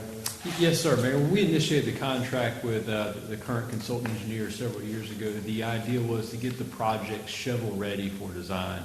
We've had several delays in dealing with DOT, trying to coordinate the construction of the project with the Highway 70 work in James City. Also, some issues in easement acquisition, working with the state in the relocation of the pump station, which will ultimately end up on a very small piece of the Tryon Palace property. All that has pushed the project quite a bit. We had hoped to have this thing designed, ready to go a couple of years ago. So the initial professional services contract was essentially for the initial survey and engineering design to have the project shovel ready. We were ready to move forward. Because of those delays, we're essentially ready to move forward now as we're rolling out of the end of the design and permitting phase. And because of the DOT project, is any of this new money reimbursable or? So this money, no, this money is essentially for our professional services as we get through the bidding phase, as we get through the contract negotiation, dealing with addendums that come up, questions that come up during the bidding phase. This is quite a complex engineering project. The plan set weighs about 20 pounds when you put it all together and try to tote it around. So we expect a lot of assistance needed in getting through all the questions from contractors as we get this thing through the bidding phase in the next several months and get ready to move into construction. We do have some support from NCDOT with a portion of the project that will run along the alignment of Highway 70 through the James City area. With that, we do have the benefit of a 25-75 cost share with DOT for that work. So for the work that's going on along the James City corridor, we are able to upsize the pipe that was getting relocated as part of the Highway 70 work. And with that, we will only pay 25% of the cost. DOT will pick up the other 75%. What about the effect? What type of effect would that have? That, as far as a system performance, Alderman McKenzie, that will do a great deal for meeting our sewer capacity needs and everything south of the Trent River. So it wouldn't be a drop in pressure or anything like that? No, sir. So it would be an increase? Well, as far as sewer system goes, it increases our capacity. allows us to accommodate all of the area that's already been kind of allocated in the New Bern proper area south of James City. It will allow those areas to fully develop without any concerns for sewer capacity. So we will go in and add another development, Have the ability to, yes, sir. so that would increase it, not decrease it. Increase the load on the system in there, and the bigger pipe size gives us the ability to accommodate that increased demand. Okay, thank you. Alderman Bingham, did you have something? Yeah, I did. The Tri-Palace site, have you worked out all that? You know, that has been a real issue. Are you going to be able to move it back to that corner and get that I heard you say something that this includes the Yes, ma'am. Tri-Palace We issue. are concluding with our standard permitting, which involves everything other than easement acquisition. That easement in particular, we have found out in the last several months, will actually require General Assembly approval to get that site ready for us to occupy. And as you may be aware, the General Assembly will not meet again until 2022. So what we're actually going to do as part of this process is speed things along and not let that be a hurdle for us anymore. We're going to kind of split the project into two contracts, a line work contract and a pump station contract. And the way we have the project designed, we can actually do that. The line work can be completed before the pump station. They do not have to be done concurrently. And that will allow us to continue moving forward at least one portion, the bigger portion of the project, and not let the smaller portion hold us up.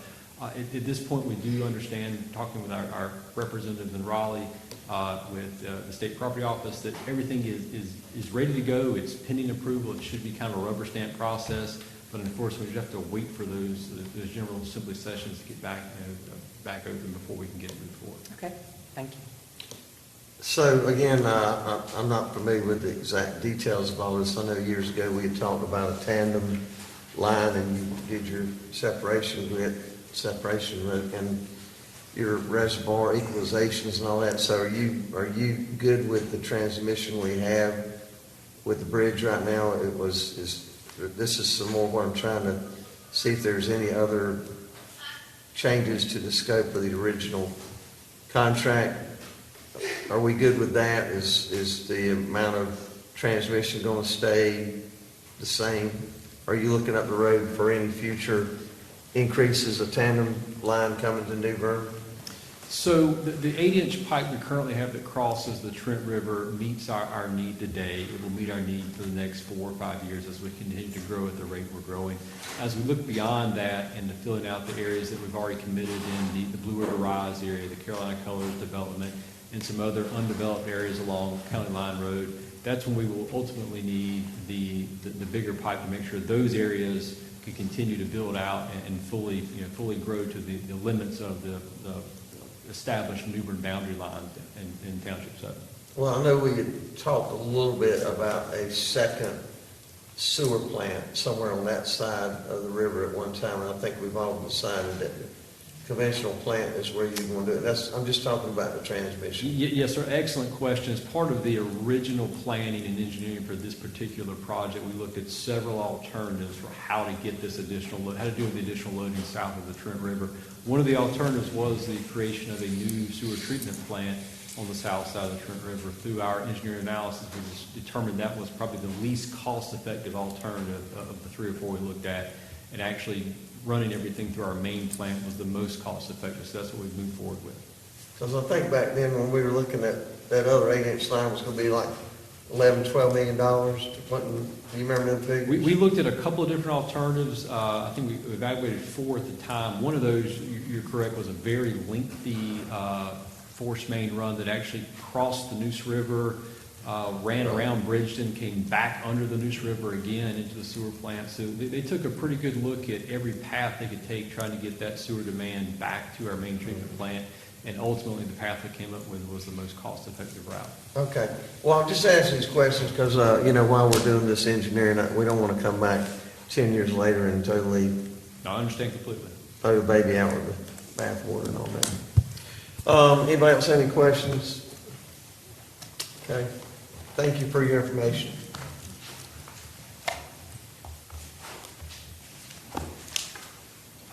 Mayor, I'd like to make a motion we adopt a resolution to approve amendment number 4 to the owner-engineer agreement with Rivers and Associates for Township number 7 Improvements Phase 3 project. Second.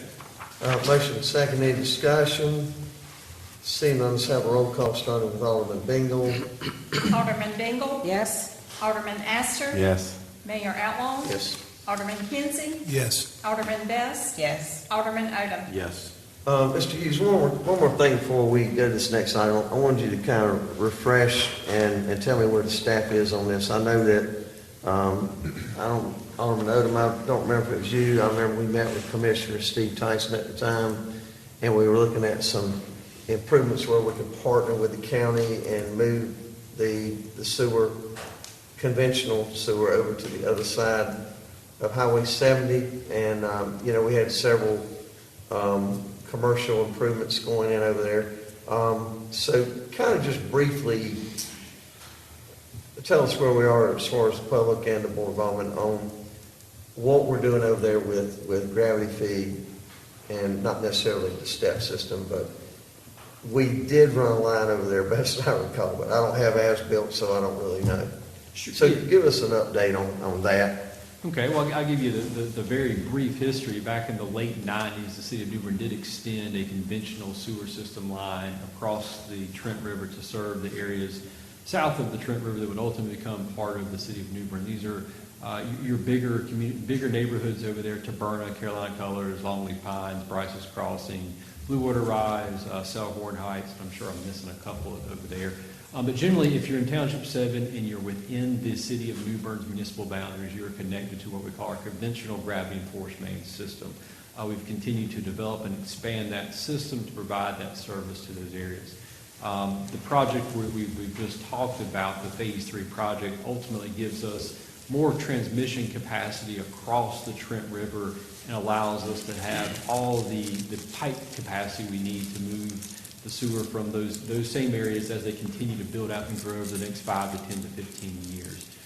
The other system, as the mayor mentioned, was our STEP system. It's a septic tank effluent pump system that was put in by the county in the late 80s. We acquired that system in the early 2000s and have maintained it and operated it to the best of our ability ever since then. That system we've made a lot of improvements on that system, and over the last 15 or 20 years, at this point, we do have the capability to allow some limited development along that system where we didn't 10 years ago. So it's been a big step in the right direction in trying to improve growth and development in the whole area. When I was talking about it, I thought we entered into this partnership and the county put up some money and we were going to get an encroachment and go across to the westbound side of 70 with some gravity feed. We didn't do that. We only have one gravity line that crosses Highway 70 to the river side of Highway 70. Right. And that currently picks up a small service area along the corridor there. It's right in the area of Bryce's Creek Bible Church. Right. Well, that's what I was wondering. That's what I was asking about. Okay. That's all we got right now. See, I didn't know if we'd expanded that any or not. If there were any laterals, if somebody wanted to develop, could you do some laterals off of that? Sure. So most notably and recently, we call it the Carolina Club piece. I think is what they're calling it. It's a 50-acre-ish development there in the same area. That will tie into that gravity line. That'll be gravity feed. Yes, sir. Yeah. Okay. Okay. Well, I just wanted to get an update on that because I wasn't quite sure where we had gone with that. Okay. Thank you for your help. We do have some as-built on that, though, right? Yes, sir. Thank you, sir. Okay, next item. Next item is consider an ordinance amending the Township 7 Sewer Improvement Project Fund. The budget ordinance amendment would increase the Township 7 fund by $172,223. That's $123,000 for the additional engineering fees, $14,223 for current obligations that exceed the original budgeted amount, and $35,000 to cover easement acquisitions. And of course, all this comes out of the sewer enterprise fund, is that correct? That's correct.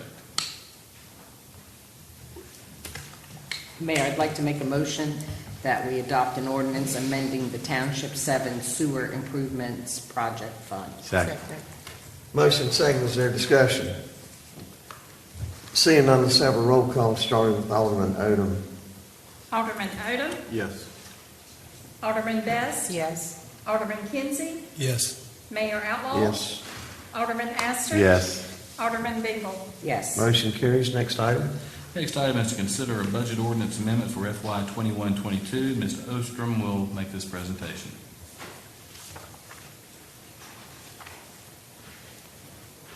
Good afternoon. This ordinance will amend the fiscal year 21-22 operating budget. The water fund is amended by $98,000 to replace an 18-year-old dump truck that is currently out of commission. The truck was scheduled for replacement next year, and funds will be appropriated from the water fund balance. The sewer fund will appropriate $172,223 from the fund balance to the Township 7 Sewer Improvements Project Fund for the additional engineering and easement acquisition costs outlined in the Capital Projects Ordinance Amendment presented to you previously. The Grants Fund is amended to recognize $12,504.99 for the Patrick Lee Bulletproof Vest Partnership Grant from the Bureau of Justice Assistance. The grant requires a match of $12,504.99, which is included in the General Fund 2021-22 operating budget.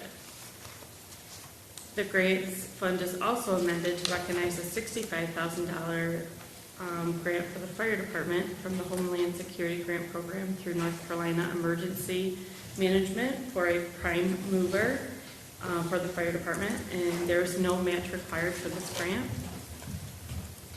And that's it.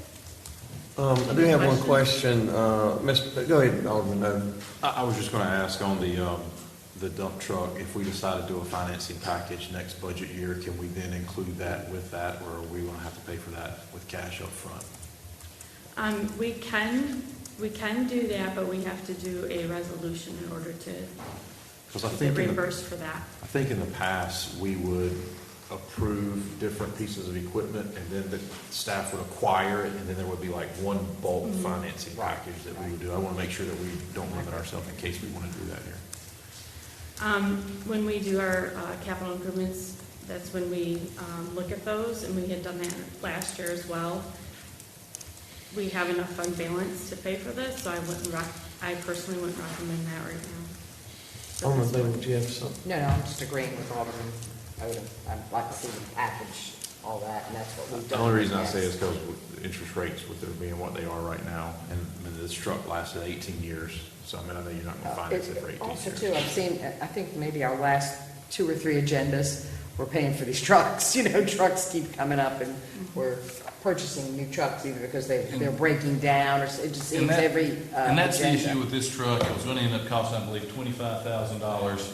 And so they have a huge need for this truck to continue their operations, and there actually are some available at this time, so they needed to continue doing their work. Well, so, is the truck going to be used by the water department, sewer department, the public works department? What all departments are going to be using the dump truck? It will be the water resources that will be using this truck. Okay. I have to admit, I had to call Foster today because I didn't know exactly what a prime mover was. So we have a picture of the prime mover, and it's basically a truck. So Colleen will show you a picture of what this looks like. Is this one, okay. And this was for the grant that the fire department was receiving. Is this the North Carolina Task Force 10, Bob? Good job.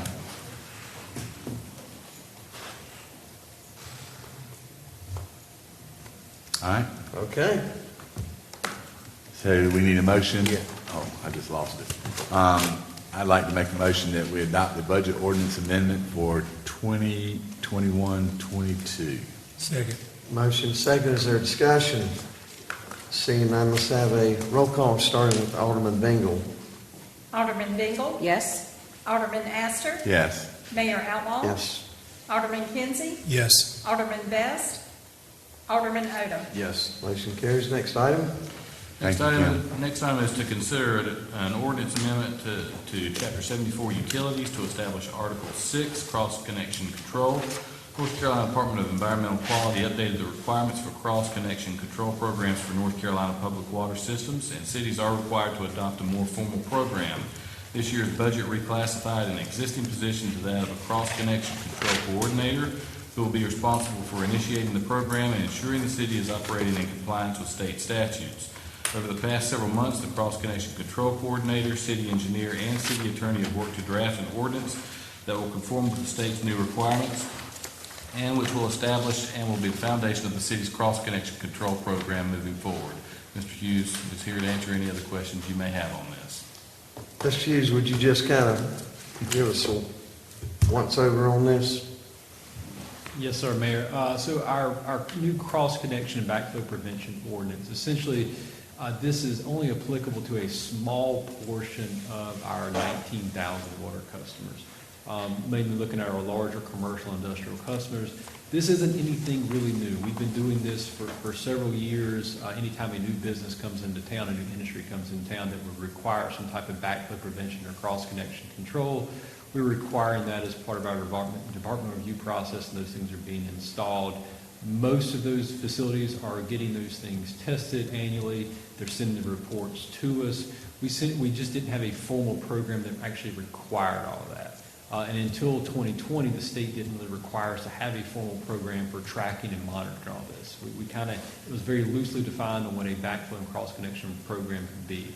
That was better defined in some revisions they made in 2020. So as it rolled into 2021, we took an existing position, as the city manager mentioned, and created a cross-connection control coordinator who has been going around for the past several months doing some kind of inventory work for us, as well as working on drafting the cross-connection control ordinance.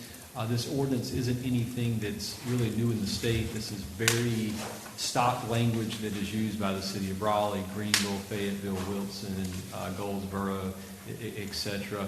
Pretty much everybody in the state at this point is doing something very similar with the backflow and cross-connection prevention. And it shouldn't be much of an impact for anybody moving forward. So does this more have to do with contamination? Yes, sir. We're trying to prevent the contamination and making sure we have the appropriate device in place, whether it be a low health hazard, high health hazard concern. There's different degrees of potential hazard, and with that, different degrees of protection that we can throw in the water system. Well, the reason I'm asking, several years ago, I think it was in the city of Raleigh, they had a contamination issue, and then all of a sudden, all the outdoor water faucets had to have a control mechanism put on. And that was no hardship, but I'm just not familiar with the dynamics of how this is going to affect the building industry, is why I wanted to know if is this primarily commercial? Yes, sir. Great question. And basically, for the last decade or so, most of your anything that's been built new in the city of New Bern has been required to install the appropriate device based on the hazard. We've required that as part of our department review process. So this is something that the building industry, the commercial industrial industry is very accustomed to, very used to. They will annually get those things tested. They just fax us the reports or mail us the reports. We put those things in the file, and as far as the state's program is concerned, we are keeping those things, we're filing them. We just had no real formal ordinance that required us to do that, or required us to track them, or required us to document what we're doing. So would you tell the public what happened in that case where there was a vacuum of sorts that absorbed some contaminant and it contaminated the public water system? Is that Sure. So any water system, there's always a small likelihood of cross-connection or contamination. And to give you the best example I can think of that everybody can relate to, let's say you got your dog out in the yard in the kiddie pool and everybody's having a good time, and you got the hose in the kiddie pool with the dog, and a water main breaks in the street in front of your house. When the water main breaks, all the pressure rushes back to the water main, and without the proper backflow prevention in place, what could happen is it could suck the water out of your kiddie pool that your dog's sitting into back into a portion of the water main. And then as we put everything back together, there's a very small likelihood that there could be contamination in the water main that then makes it to other customers. So that's the type of situation you're trying to prevent with the backflow and cross-connection prevention. It gets a little more extreme when you deal with bigger industrial customers who may have things a little more dangerous than dirty dog water, in the facility that they're dealing with. So those are the customers you're really looking at putting a higher level of degree with protection on the water surface. Well, thank you for that information.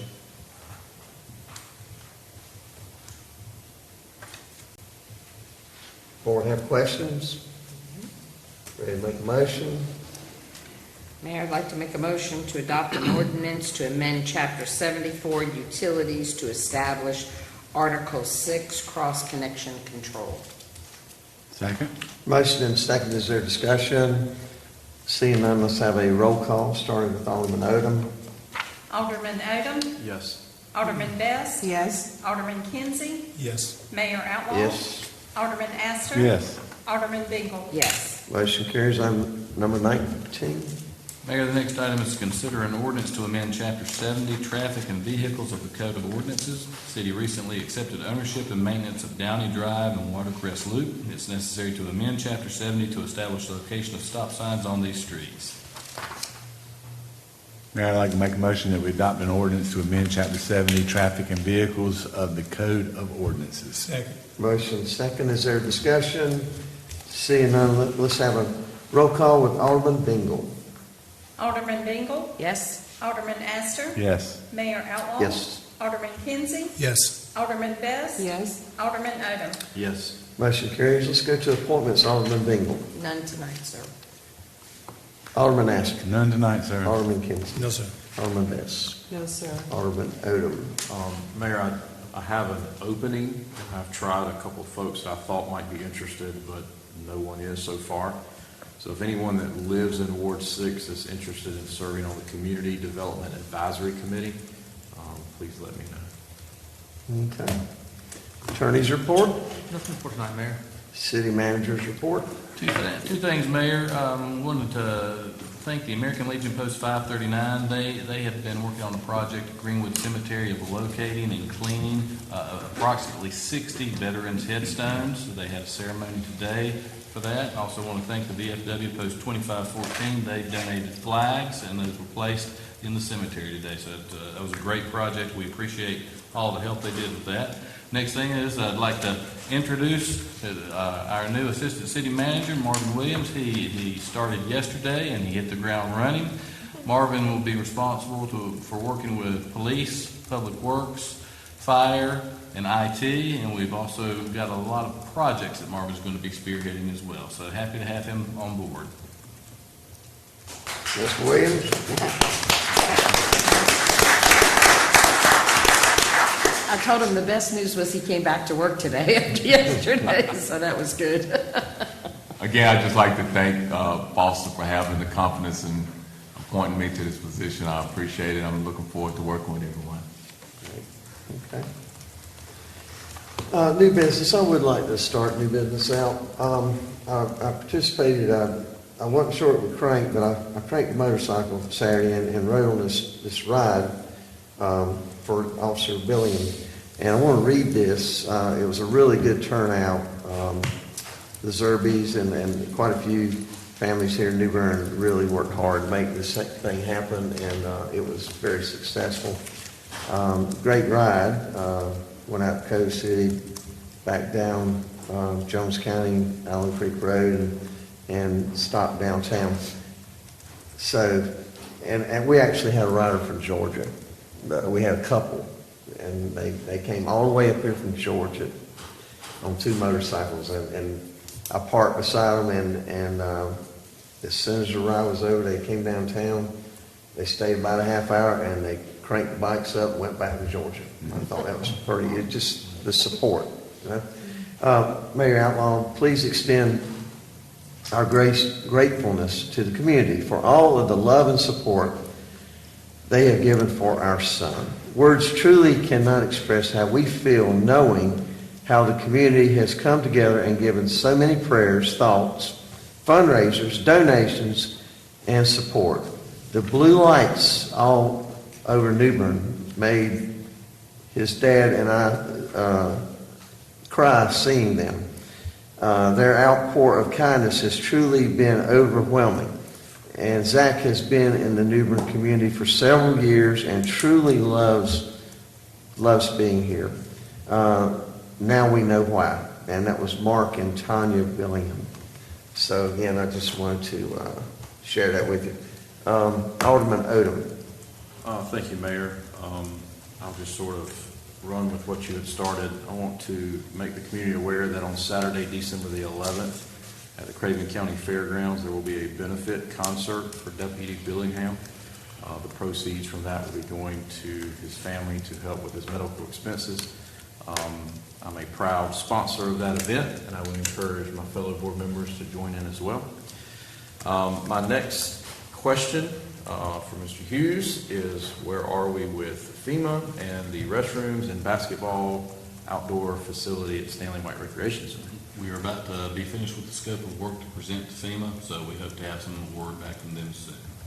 So do we expect soon to be in the city of New Bern's idea of soon or FEMA's idea of soon? Well, that's the $1 million question. We would like to have some information back by February. I think that's a realistic time frame. Okay. I don't know where this is going to go, but I think it's time. We've had this discussion about an outdoor basketball court to help with that facility ever since we knew that it was likely not going to be moved back to the original space. I appreciate the fact that we want to try to use funds, but those funds, is our scope of work that we're presenting to FEMA include a basketball court? It will include a basketball court and other amenities. So if we were to do that, then we would potentially lose out on the funding of the basketball court. Is that what? That's correct. I tell you, the federal government, when they've got you, they've got you. And, you know, it's just very disappointing that they are holding essentially our city hostage from moving forward with some progress on this. We could have, should have been ahead of the game with this. It's very disappointing. And, you know, I'm certainly not going to advocate that we go out there and spend a couple $100,000 when it's not necessary. But it is very disappointing that we can't get some movement on this quicker than what we have. The good news is, Jeff, that we have quite a few people, well, I think you can call it good news, but we have quite a few people this has been discussed with. It's 428. It's a 428 grant. It should be just a standard, okay, let's go with it. And I'm like Foster. I'm thinking that we should be able to have this approved by February. Okay, so let me go a little bit further. If we're waiting till February to get the approval on whether or not we'll have the funding, are we ready? So February 14th, Valentine's Day, FEMA calls and says, you've got the money, you're able. Are we able to start construction on February 15th? We can roll. Okay. Absolutely. Because obviously we're not there like we had wanted to be with the recreation center. So I just want to make sure that we don't lose sight of that because it's very important. That's correct, yes. Great.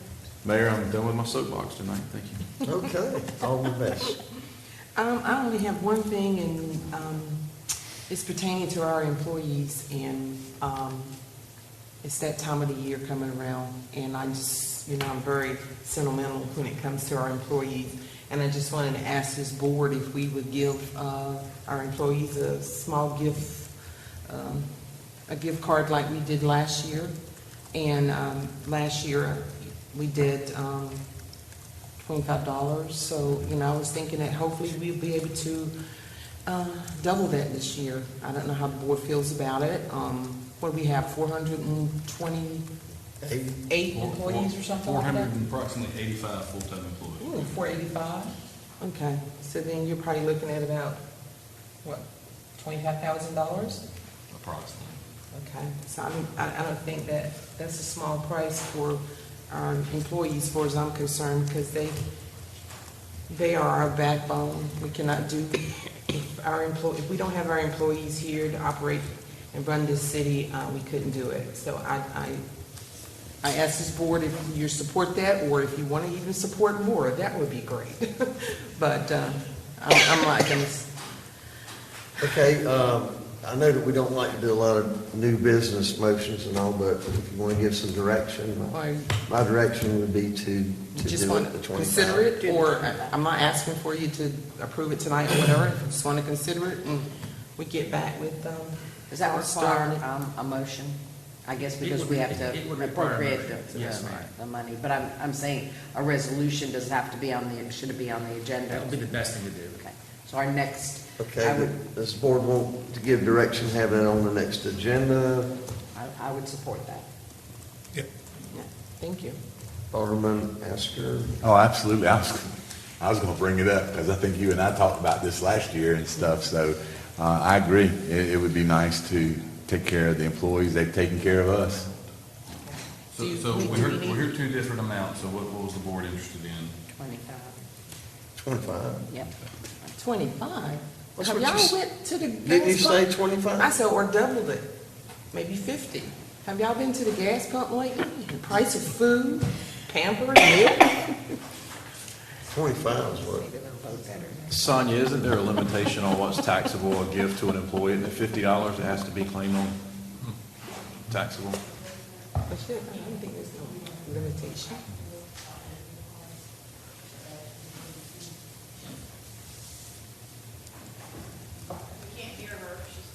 She's coming up to the microphone. So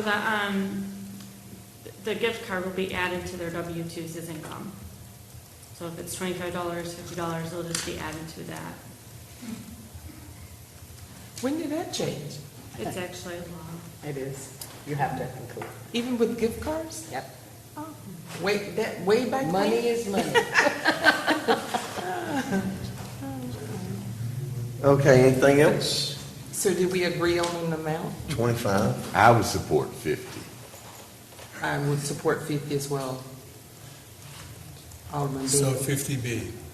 Okay, so 50. as far as the discussion of the monetary amount, do we have, as far as the resolution goes, We can prepare two versions. Okay. You can decide at your next meeting. Okay, thank you. Thank Yes, you. sir. Anything That's else? it. That's all I Thank have. you. Alderman Kinsey. Not tonight. Alderman Astor. Not tonight, sir. Alderman Bingle. I have a couple of things. Again, George. I need your assistance to go and look at the intersection of Bern and Queen Street. I talked with Darrell today. There's a lot of potholes and bad cracking there, but the intersection there is really confusing. I think we need another stop sign. I think there used to be a triangle in there, so the traffic could come when it's at that corner there, so when It's you're at the coming. swag of where Bern Yeah, swags you know, and people Queen. trying to make that turn, it looks really bad there and it's confusing. I watched somebody, the stop sign is right at the corner of Bern and New, but yet then they moved to try to go Yeah, through. move There's off no the stop sign where you could see to make a turn, and I'm afraid somebody's gonna really get hurt. It was brought to my attention today. So if you could please, I know Daryl's gonna go out there and look at trying to fill in some of those cracks. We've actually got our asphalt crew lined up tomorrow to Oh, repair that. okay, but I really want to look at that intersection and maybe stripe it with a little crosswalk or put some lines there so we can direct the traffic better. Certainly, we'll take a look at it. Okay, I would appreciate that, thank you very much. And then, I do want to thank Chief Boyd. On Friday, they had a strategic plan meeting, luncheon, and did an excellent job. It was so good that when I left there, I told Foster that I think the rest of the departments need to have a strategic planning session. So, which I guess department heads are not going to like this, but it was very well done. I think we should, provide that information and work so each department has its own strategic plan and gets citizen input and whatever. And Chief, the only thing is we just didn't have enough time. So I will get my survey, get it back to you, but we didn't have enough time that day. But kudos to you and your staff. You did a great job. It was very well done. And that's why our fire department's an asset to this community, and I'd like to see the rest of our departments do the same. I know we're doing it in police and Parks and Rec, but we'd like to see some of the other departments do that as well. And then I want to remind everybody that Thursday is Veterans Day, and that freedom is not free. And there are men and women who put their lives on the line every day, have done it for generations, and allowing us to sit here at this table to have free and fair elections, regardless of what you think. And I just, of course, with my father's recent passing, he dedicated his life to serving and working with veterans. And so I want to remind everybody that Thursday is Veterans Day. There is a luncheon at Temple for veterans from 11 a.m. to 1 p.m. Many of the area restaurants and retailers have specials for veterans and support all of them. And then, of course, Post 539, Bob, I know you're in that. The Legion Post, they're going to have March for 22, and that is about veteran suicide. 22 veterans die every day from suicide in this country. So they're bringing attention to it. They have almost 200 people signed up to go on this walk in March. I've been beyond impressed with Liz Hartman and the job she's doing. So you can go to their Facebook page. 4 o'clock, I believe, is when they're going to come to Union Point. My times may be off a little bit, but certainly get out and support that. It's a wonderful event in our downtown for our city, for our veterans, and thank you again for all our veterans in the city of New Bern and your service to our country. Thank you. Okay. Anybody, anything else, new business? Do we need a closed session tonight? No, sir, not tonight. Do we have any other business to come before the New Bern Board of Aldermen at this time? I make a motion we adjourn, sir. Second. Motion second, is there discussion? Seeing none, all in favor of the motion, say aye. Aye. We are adjourned.